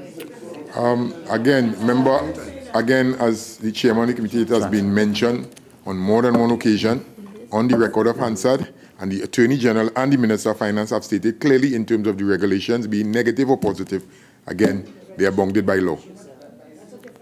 The Minister of Finance indicated that the bonds will be sold to individuals. I'm just saying, could you go on the record and say that bonds will not be sold to institutional investors? That's all. Mr. Chairman, we are going around in circles. The members opposite you will have the last comment, yes, are asking the same question over and over, getting the same answer over and over.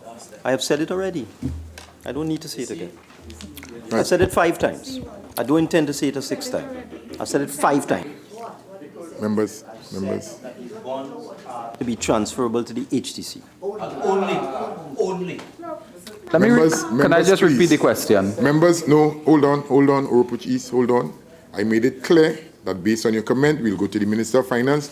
I will now have to proceed. Okay, so, honorable members, the question is that clause 4 to be amended as circulated by member for Oropuch East related to paragraph A. Those in favor say aye. Aye. Those against say no. No. I think the noes have it. Right, so you start over again. Right. And to the other amendment 4. Right. The question is that clause 4 as amended and as circulated by the Minister of Finance related to paragraph C. To paragraph A. Those in favor say aye. Those against say no? No. No, this is yours. We have started for the record, Mr. Chair. Pips notwithstanding, Mr. Chair. Mr. Chairman, we are on Oropuch East's comments. We have to finish first. Doppy hush.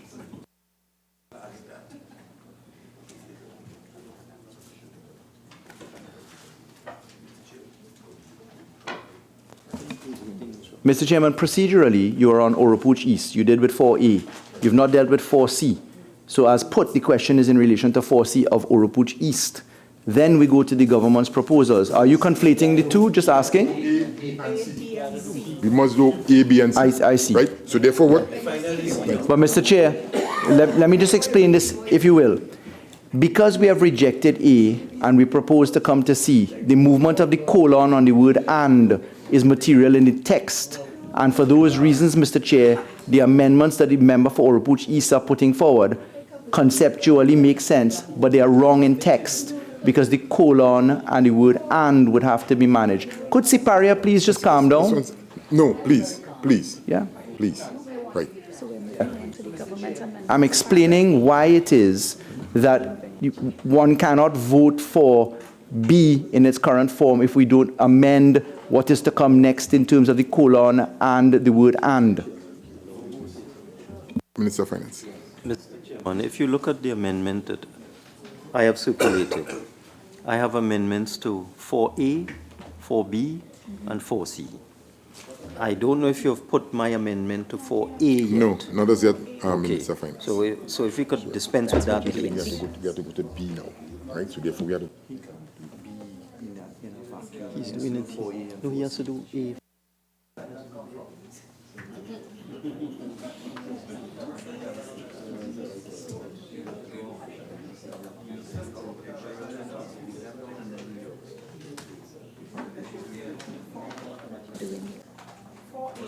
Okay, so according to the procedure, right, I must go to B, which is the one from Minister of Finance. The government amendment. Sorry, Mr. Chairman, the government also has an amendment to 4A. So I think what we should do now is put the government's amendment to 4A and then move to the government's amendment to 4B and then do the two 4Cs. Thank you. Yes. Mr. Chairman, the government has now come up with an amendment to 4A. We didn't hear of that earlier. Right. So members, we will proceed now. So we'll proceed to the government amendment to 4A. Yes. Right. So we shall proceed. Let the member move it. Right. So Minister of Finance, move your motion. Yes, Mr. Chairman, I would like to amend.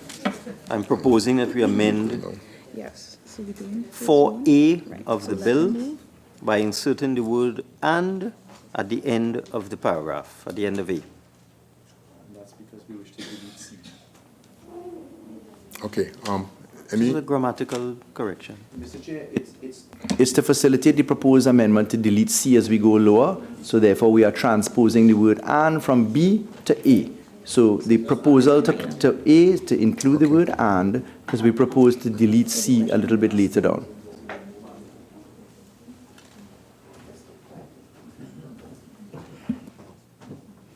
So the question is that clause 4A, as amended and circulated by the Minister of Finance, to the Minister of Finance, to be amended as circulated. All in favor say aye. Aye. Any against? I think the ayes have it. Right. So then we're moving on to the government's amendment to paragraph B. Right. So we now move on to the government amendment to paragraph B. Minister of Finance. Yes, Mr. Chairman. Again, we are deleting the word and because it's our intention to delete the next subclause. And that's what I propose. The question is that clause 4B be amended as circulated by the Minister of Finance. Those in favor say aye. Aye. Those against say no. I think the ayes have it. Right. So they vote the opposition.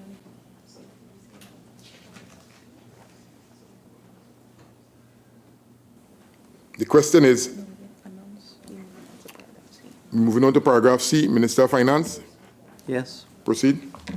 I am proposing we delete paragraph C. Subclause C. Right, and then the member for Reproach East, that's the same. Delete paragraph C as well. Right. So the question is that clause 4C be amended as circulated by the Minister of Finance and also the member for Oropouche East. Those in favor, say aye. Aye. Those against, say no. I think the ayes have it.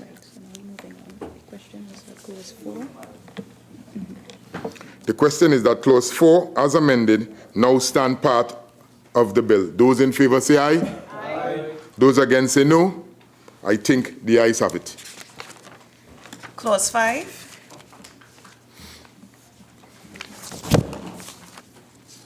The question is that clause 5 stand part of the bill.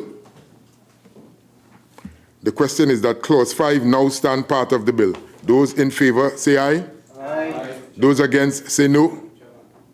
I have a... No, member. No, I put up my hand there. I have a question on clause 5. No, but member, I would have looked up and give you the... you said... The question has already been put. Remember, the question has already been put. The procedure is that I looked up, as usual, and your light was not on and you did not acknowledge. But you did not acknowledge.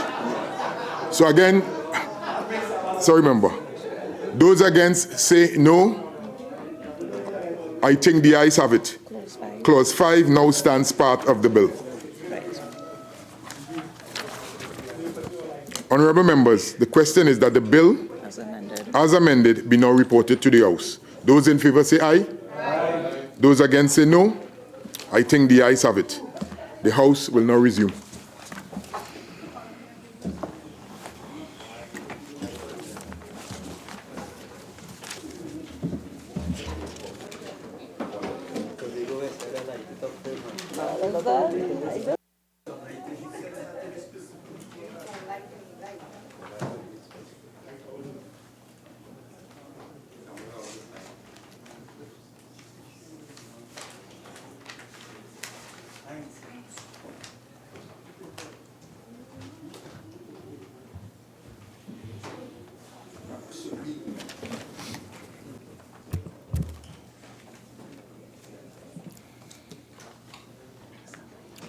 Minister of Finance. Thank you, Mr. Deputy Speaker. I wish to report that the Government Savings Bonds Amendment Bill 2019 was considered in the Committee of the Whole and approved with amendments. I now beg to move that the House agree with the committee's report.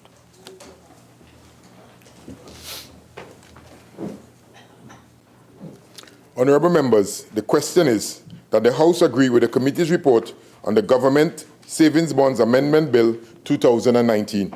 All in favour say aye. Aye. Any against? The ayes have it. Minister of Finance.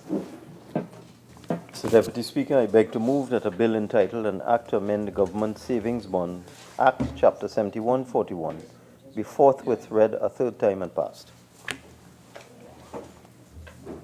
Honourable members, the question is that a bill entitled An Act to Amend the Government Savings Bonds Act, Chapter 7141, be forthwith read a third time and pass.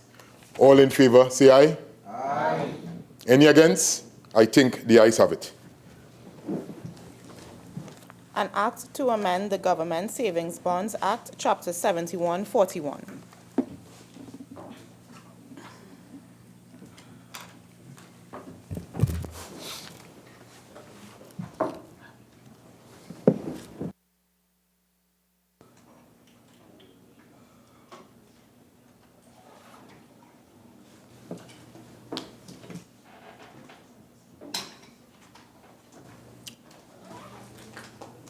Private members' business, motions.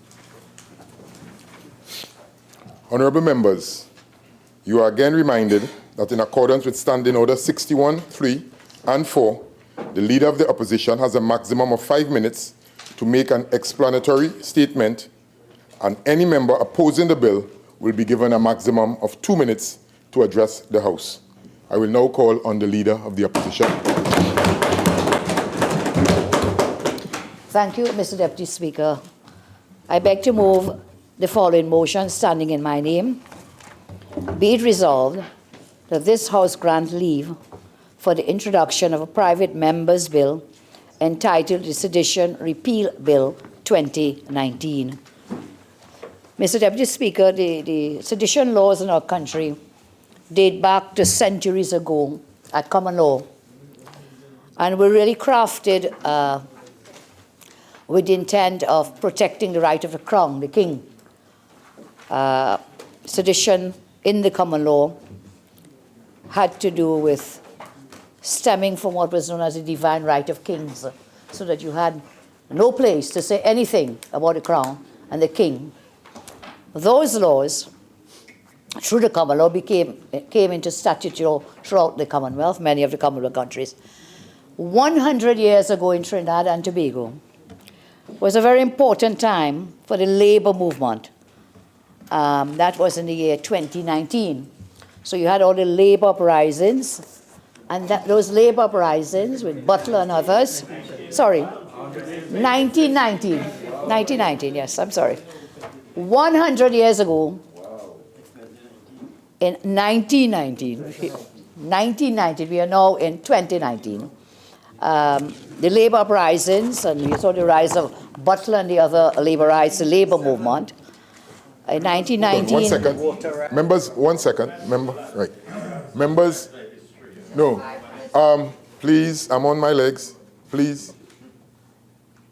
All right, the member for Siparia has 5 minutes. And then on the government side, there is 2 minutes.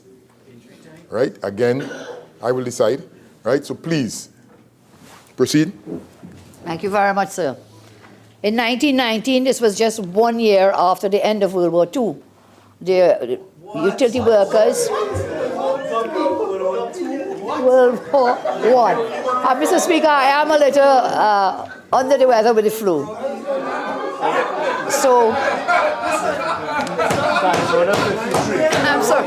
Stand in order 53, please. I can't. Okay, members.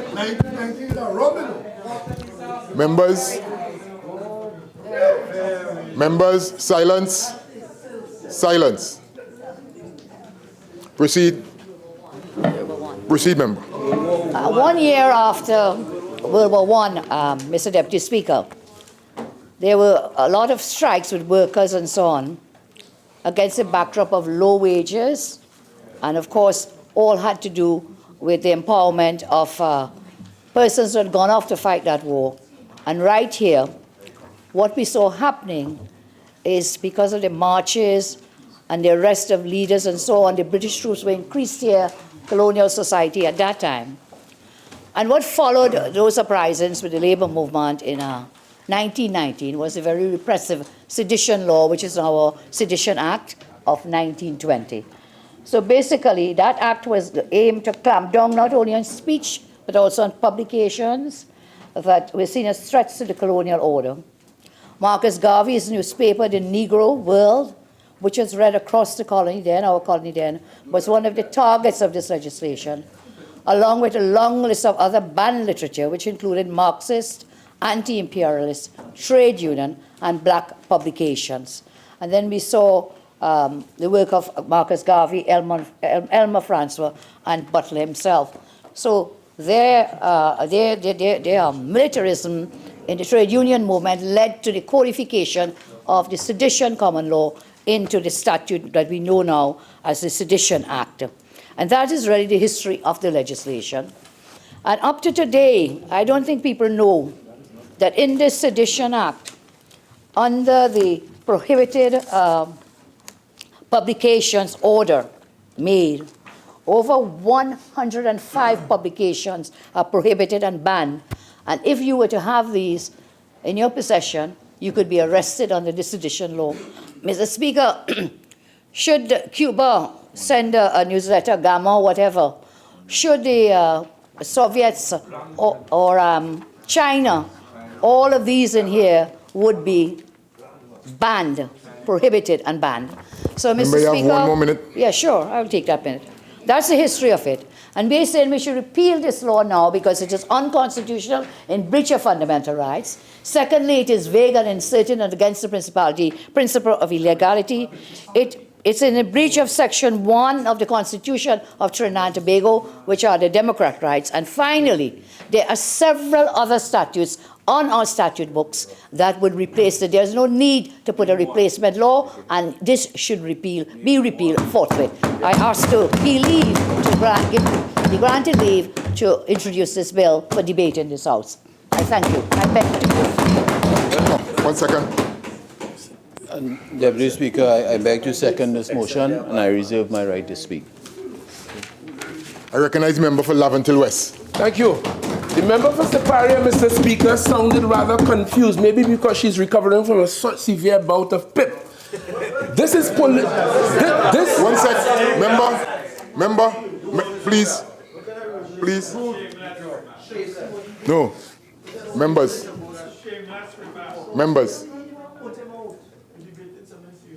Members. Colleague. Mr. Vice President. Member for Laventil West. 1 second. Hold until I call on you. Right. So point up here. You have, for the records, you have second the motion. Yes, sir. Nice. Fine. But I want Mr. Honorable members, the motion now being seconded, I shall now propose the question for the debate. Be it resolved that this House grant leave for the introduction of a private member's bill entitled the Sedition Repeal Bill 2019. 1 second. Speaker, the member for Laventil West, 48-4 and 6. 1 second. Go ahead. Yeah, but I want it withdrawn from whatever his statement was. All right. Members, again. Hold on. Members, for the records, in all fairness, whatever was said did not reach the ear of the Speaker. I was in discourse with the clerk at the time, but member for Laventil West, is it a statement that you need to retract? I think not, Mr. Deputy Speaker.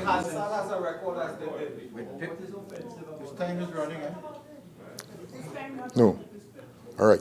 So, member, proceed. You start now.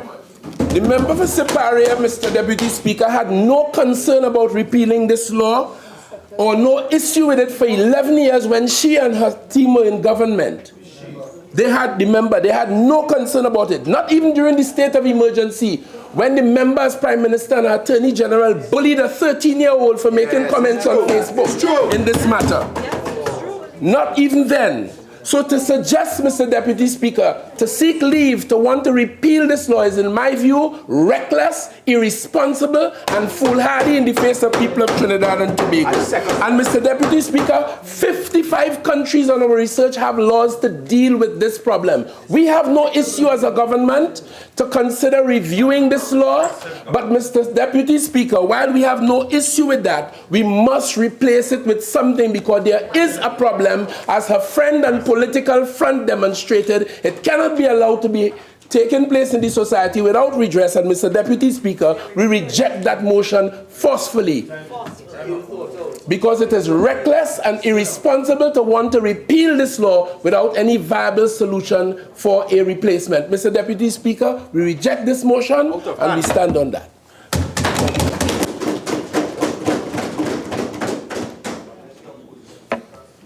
No more speakers are allowed in this debate.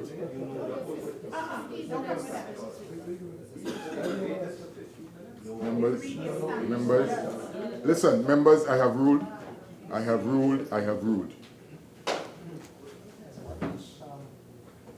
Honorable members, please. Honorable members, the question is, be it resolved that this House grant leave for the introduction of a private member's bill entitled the Sedition Repeal Bill 2019. All in favor say aye. All against? No.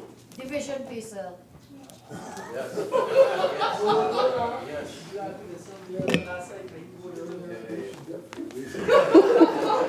Mrs. Robinson Regis. Hold on, 1 second.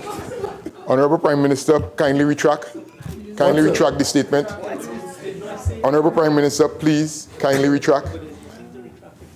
Mr. Speaker, I will retract lovingly if you can identify what type to retract. The statement you made, Honorable Prime Minister, kindly retract, please. Please, members. I retract the statement, Mr. Speaker. Thank you, Honorable Prime Minister. No, Naparima, please. Where are we? Right, the division. Mrs. Robinson Regis. No. Dr. Rowley. No. Mr. Alwari. No. Mr. Embe. Mr. Imbert. Absolutely not. Mr. Young. No. Mr. Dialsing. No. Mr. Hines. No. She was threatened with. Mr. Mitchell. No.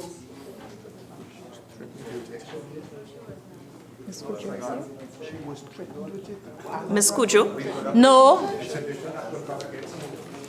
Mr. Garcia. No.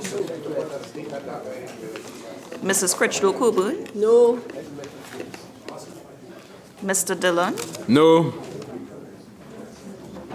Mrs. Webster Roy. No. Dr. Francis. No. Mrs. Jennings Smith. No. Miss Olivier. No. Mr. Leons. No. Mr. Antwine. No. Mr. Smith. No. Mr. Coffey. No. Mr. Lee. Yes to repeal. Members, 1 second. Yes or no, please. Yes. Yes or no. Otherwise, Yes. we'll have to start over the process. Proceed. Yes.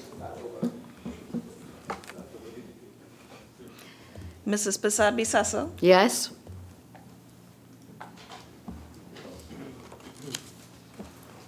Mr. Charles. Yes.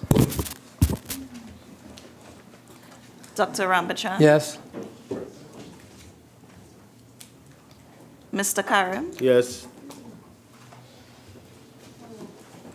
Dr. Tiwari. Yes.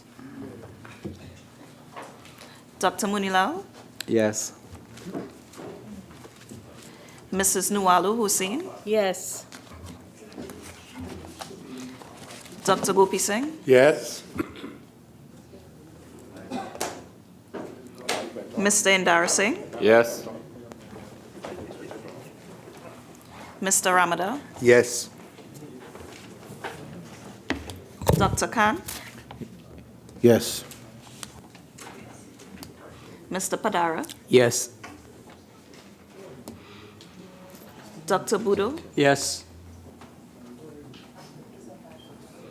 Ms. Ramdial. Yes.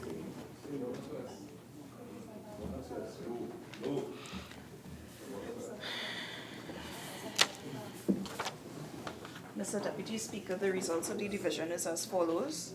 15 members voting for, 15 members voting for, 20 members voting against, and 0 abstentions.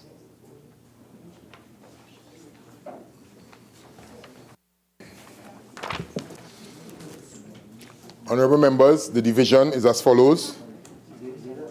4, 15, against 20, abstention 0.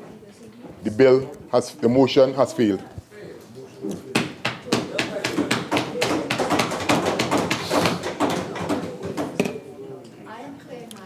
Leader of the House. Mr. Deputy Speaker, I beg to move that this House to now adjourn to a date to be fixed.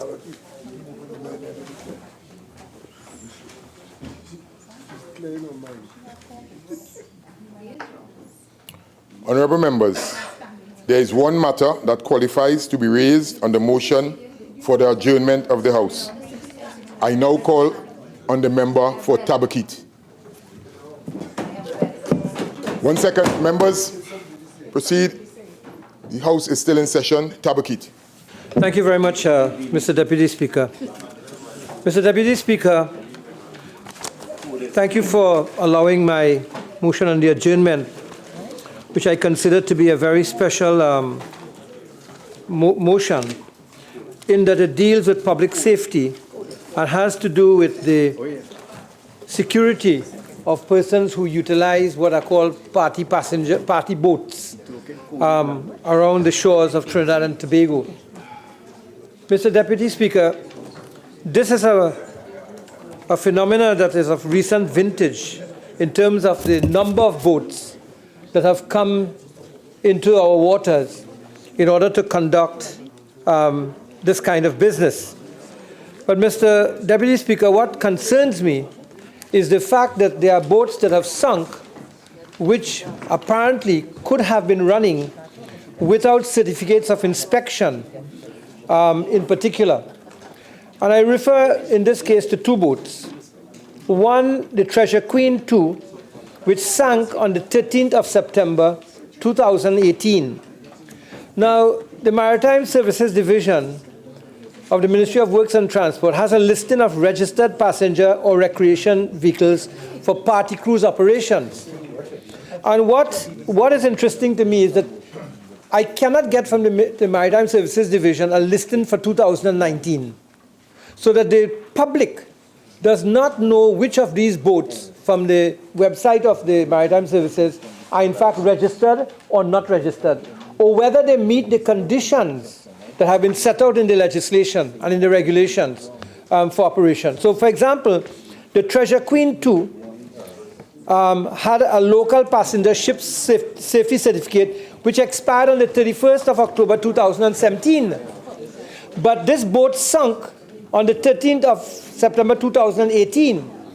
And as far as I can recall, this boat was operating between the time that this certificate expired and the time this boat sunk. And then just recently, about 5 days ago, on the 15th of September 2019, the Miss Peg also sank. And interestingly enough, the Miss Peg is not listed on the list of registered boats on the Maritime Services list. So that there is something wrong with the supervisory aspects or the administrative aspects with respect to these boats being allowed to operate with passengers on board, and they are not on the list of registered boats. In fact, you know, one of the famous boats is the Sea Prowler, and the certificate, ship safety certificate, is shown here to be valid to the 5th of September 2018. As I said again, there is nothing that is allowing the public to see which of these boats have for 2019. And I can go through a lot more to show you that a lot of them have expired. The Southern Elegance expired. The First Lady expired on 25 January 18. Now, whether they are registered after that or not, I cannot say from this. But I think it's a matter that requires the attention of the Maritime Services Division, because we cannot have boats carrying passengers, people fetting on those boats, and we are not sure whether the boats are safe or not safe. Now, there was a release by Ms. Tamara Roy, the Manager of Corporate Communications, in which the Maritime Services Division headline was, "The division cracks down on unlicensed and unregistered party boats." But we have no evidence to see whether this was carried out at all. All they said is all party boats or passenger vessels must be registered and comply with the Shipping Act 1987. Registered party boats or passenger vessels should have insurance documents aboard the vessel. All operators of party boats or passenger vessels should not ply their trade without a safety certificate issued or endorsed by the Maritime Services Division. What I would like to know is who issues this safety certificate, and under what conditions is it issued? I understand that these certificates are issued by a company called Tsunami Marine. And that this certificate is really, something that is requested by the insurance companies and not necessarily the Maritime Services Division. Now, if that is so, that in itself is something that is of concern. Now, with respect to private pleasure vessels, what I've learned is that certification is necessary upon registering of the vessel, but no recertification is legislated. And I'd like a clarification on that. Because if no recertification is legislated, then that is something for concern. And for purposes of insurance, to reinsure the vessel, insurance companies ask for a condition survey to ensure seaworthiness of the craft. And that seems to be the only check after initial certification. And that is Tsunami Marine. They're the ones in the only company that carries out the certification within the Caribbean. We do not have any details to tell us what is the nature of the review that is done or how the certification is done. What is even more bothersome is that the current fine for both the owner and the master for not meeting the listed requirements is $1,000 and 6 months in jail. The ministry is currently making, I'm told, representation to adjust the regulations, where the fine will be increased to $10,000. And I would like to get some idea of when is this going to happen. Is $10,000 an adequate fine for people who break this law and threaten the lives of people? I'd like to tell you that in my research to come here today, I discovered that there are a number of young, I will call them children, who are using their parents' pleasure craft, like if they were little toys, and going out to sea with it, without even having the benefit of a license. Now, you have to be 17 years old in this country to have a motor license. And you have to have a learner's permit first. And we are having people going out there, and I want to put in inverted commas, playing the fool with these pleasure craft and not being supervised. You know, these are rich people in the country who are allowing their children to do some things that are a threat to other people there. Let us just remember something also. It was in Tobago on 5th of February 2018 that a student, Shem Murray, died 1 week after a jet ski accident near Pigeon Point. And that was one. And there was another one, if you recall, sometime before that, where another person lost life in this matter. So that, you know, we are very lax in this country when it comes to public safety as a whole. And I think that it's important for the authorities to begin to do something very serious about this, and not just to take this matter that I'm bringing up here as just another set of statements that someone gets up to make here. Now, Mr. Deputy Speaker, I'm really concerned about this, because if I go a little further, do you know there are no laws to control pirogues in the country? And that a lot of pirogues are being used to transport passengers between the Five Islands and the coast. Recently, a group of people from my constituency went to Shaka Shakari on a religious excursion. And they told me that the boat nearly capsized. And in fact, because the boat couldn't go to pick them up, they used smaller boats, and they nearly fell into the sea also to transport from the smaller boats onto this bigger boat. Remember, you have 2 more minutes. Yeah. So who's in charge of all that? Somebody's not doing their work in this country. Somebody's not doing their work in this country. And we need to get very serious about it. So I'm asking the authorities, the Maritime Services Division, I'm asking the Attorney General, whoever is in charge, do something about this. Take 48 hours and go and draft this if you really want to work. Because between now and 48 hours, another 23 people could capsize like they did there. Thankfully, there were other boats that were able to save them when that boat capsized. I thank you, Mr. Deputy Speaker. I call on the Minister of National Security. Thank you very much, Mr. Deputy Speaker. Mr. Deputy Speaker, it is quite appropriate that the person bringing the motion, the Honourable Member for Tabaquite, was a former Minister of Works and Transport, because the authority that under the law is regulated and charged with the authority to regulate this whole situation, as the member for Tabaquite stated, falls under the Ministry of Works and Transport. Anyway, all of that is of no moment. We on this side agree with what has been said, that it is an area that needs immediate attention. And I'm happy to tell the population here this evening that that has been recognized by this administration, and we have already drafted the regulations, not only to cover pleasure craft and various types of pleasure craft, because as the member for Tabaquite recognized, there are issues with the party boats, which are slightly bigger. He ended by talking about the smaller boats like the pirogues, etc.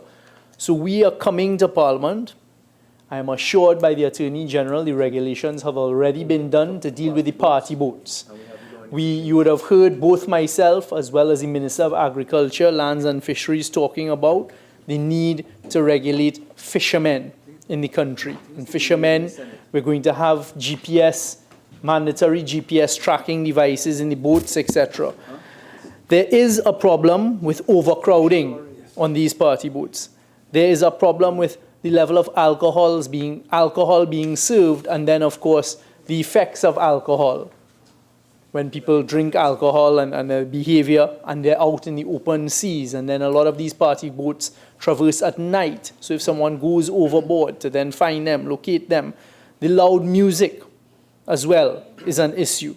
So some of the things we're looking at via regulations, and what we're going to discuss is whether we should regulate the zones that they can operate in.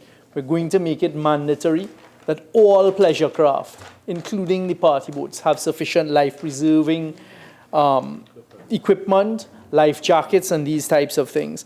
I'd like to also utilize the opportunity to just address very quickly the work that the Trinidad and Tobago Coast Guard is doing. Because you see, there's a conversation that's being carried on right now in certain very small quarters. Mr. Deputy Speaker, I'll use this opportunity to address just by saying that we agree with the member for Tabaquite and we have already drafted the regulations. I keep hearing the cry for the Coast Guard to be everywhere. Anyone who has just gone out in the Gulf of Paria alone will understand the wide traverse of water where these pleasure craft operate, etc. It is impossible in every single country of the world to have any Coast Guard, even naval vessels, patrol every square mile of water and expanse out there. And the analogy of car accidents taking place on our motorways comes to mind. You don't have police vehicles on every square kilometer of road. So people who are using pleasure craft, people who are using the party boats, we ask them to be responsible.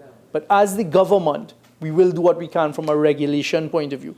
But the point I'm making is we require people to wear seat belts in Trinidad and Tobago. We require them not to be on their cell phones whilst driving in Trinidad and Tobago. We require them by law not to be drinking and driving in Trinidad and Tobago. And we all know that those three simple requirements which can save lives are broken on a daily basis. So yes, as parliamentarians, we will come with the regulations. We will do what we can.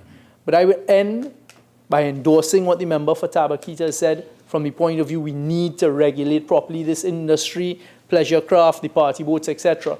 But to just call upon all persons who are going out there in the waters to be more responsible. Take the precautions that you yourself can take, including making sure you have life jackets, safety preserves on board, and you have a mode of communication.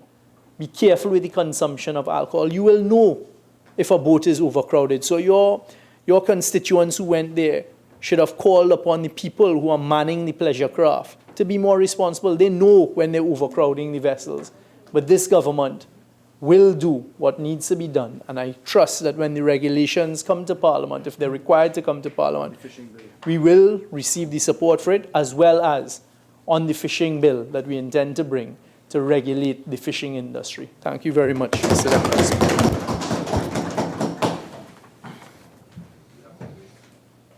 Honourable members, as we all know, Republic Day will be held on Tuesday, September 24th. I will now invite members to express their greetings on this occasion. I call on the MP from Aruga Tableland. Deputy Speaker, good evening. It is a pleasure, even on this evening of curious history, to stand and bring greetings to the nation on the coming Republic Day. So, Deputy Speaker, it is widely understood and taught to every primary school child that in 1962, this nation became independent. That is further cemented and reinforced. 14 years later, we became a republic. What is not widely understood is the context within which the second of those two events happened. In the 1970s started with a very difficult period in the history of this nation. We faced the socio-political upheaval that came with black power. The nation's economy was in the doldrums. Oil prices were very low, sugar prices were very low. And in the midst of what were very difficult times, the government opted courageously, I would add, to move from independence to a further stage of independence, in this case, republicanism. And they did not opt to do so arbitrarily. In fact, they commissioned a very high power commission headed by Sir Hugh Wooding to look at what might become a republican constitution and to look at various forms, various examples internationally that they could draw from and then to make recommendations to the government. In the end, the commission did an excellent job. They presented a number of options to the government. The one that they touted was not essentially implemented, but their measures were taken into consideration and were utilized to create that republican constitution. It was also courageous in the sense that in very difficult times, we were essentially opting as a nation to go our own way. The cliche is always stated and restated, and it is worth stating, that in becoming a republic, we decided to decide for ourselves who we were, who we would be, to rule ourselves, or if we went the wrong way, to misrule ourselves. And we decided to take it upon ourselves to chart a way into the future for our nation. So, Deputy Speaker, 43 years later, we are here as a republic, as a nation that has no mother country, real or imagined, to lean on, that has no political safety net to rely on in times of difficulty, that must make its own choices, that must build its own processes, that must develop its own institutions. It has not been all plain sailing. It has not always been easy, but the maturity that we displayed as a nation has worked to our benefit and will continue to do so. So, Deputy Speaker, nation building and nation crafting is an ongoing process. There are nations that are centuries ahead of us that have difficulties far in excess of the ones that we face. We have proven ourselves in the last 43 years to be capable, to be strong, to be willing to make the tough decisions to take our nation where we want it to go. And despite the fact that we may face difficult times, we may face problems with institutions, we may face all sorts of issues that we must solve as a nation, we have proven through that 43-year history as a republic that we are well capable to solve anything and everything that we face. And given that history, and given that fact, and given that 43 years later, good times and bad times, we are still here, it is my absolute pleasure to wish this nation, to wish all of us, a happy Republic Day next week. Thank you very much.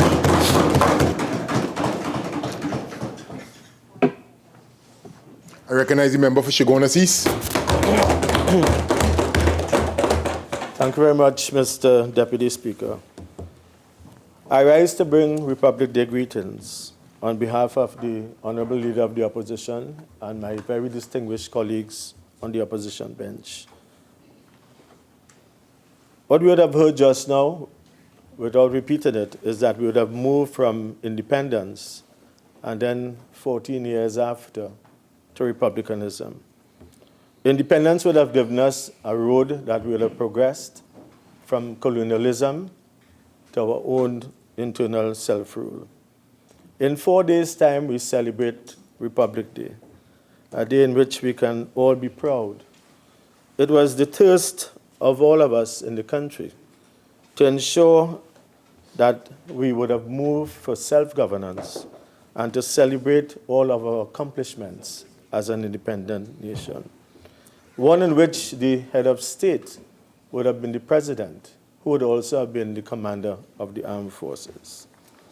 Mr. Deputy Speaker, on an occasion like this, we must reminisce and we must be grateful to all those who would have gone before and assisted in building this very great nation. We are very proud of the fact that we would have had a peaceful democracy, developments in science, engineering, the arts, sports, academia, religious tolerance, politics, business, manufacturing, industry, and of course, international relations. Mr. Deputy Speaker, we look forward on a day like this next week, Tuesday, for the presentation of national awards to our citizens who have contributed outstandingly to the success of our nation. It is also a day that we reflect on what has been good for us and what has not been so good for us as a nation. But it demonstrates for us a resilience as a people that we can withstand and sustain the development of our beloved country. Mr. Deputy Speaker, in 7 years' time, when we return to government, we'll be celebrating the golden anniversary of Republic Day. And we'll do that very shortly, and we'll be there again in 7 years' time.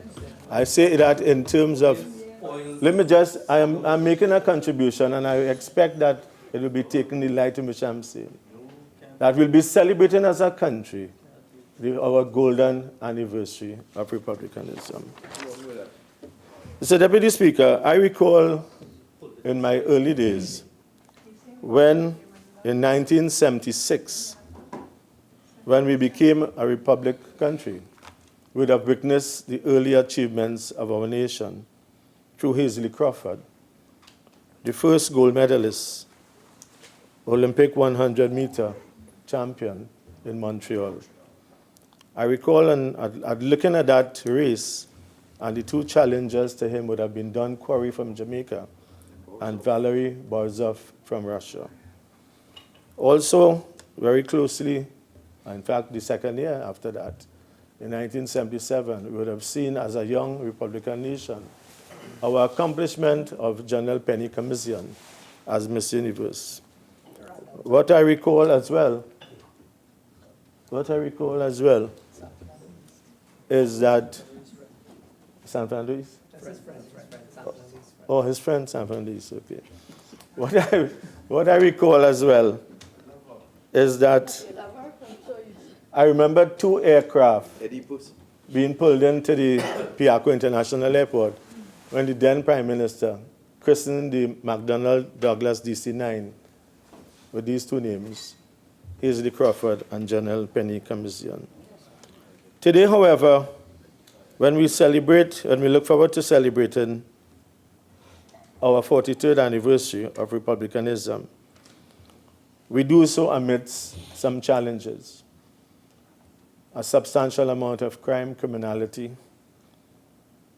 We look at our health system. We look at the loss of jobs. We look at the level of infrastructure, of flooding, of poverty, of education, as we move towards improving the lives of our citizens through a better quality of life and sustainability. As I conclude, Mr. Deputy Speaker, I think it's a time for us to renew our commitment and responsibility to our beloved country. Correct. All of us, regardless of our differences, because it is in these differences, in these forms of diversity, that we have unity and strength of purpose. Happy Republic Day to all our citizens in Trinidad and Tobago. I thank you.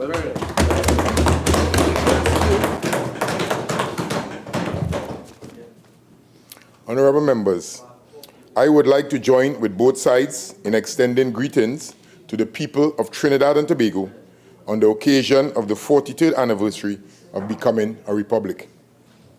As parliamentarians in this 11th Parliament, we must be grateful to those who first served in 1976 and who paved the way for the success of future parliaments. Since becoming a republic, the country has earned a level of international visibility and acclaim and that many countries of our size could only dream of.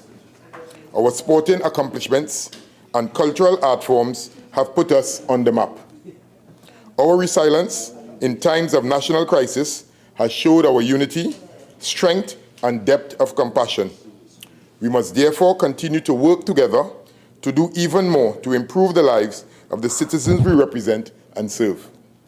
On behalf of the Parliament of the Republic of Trinidad and Tobago, I wish the people of this Twin Island Republic a happy Republic Day 2019.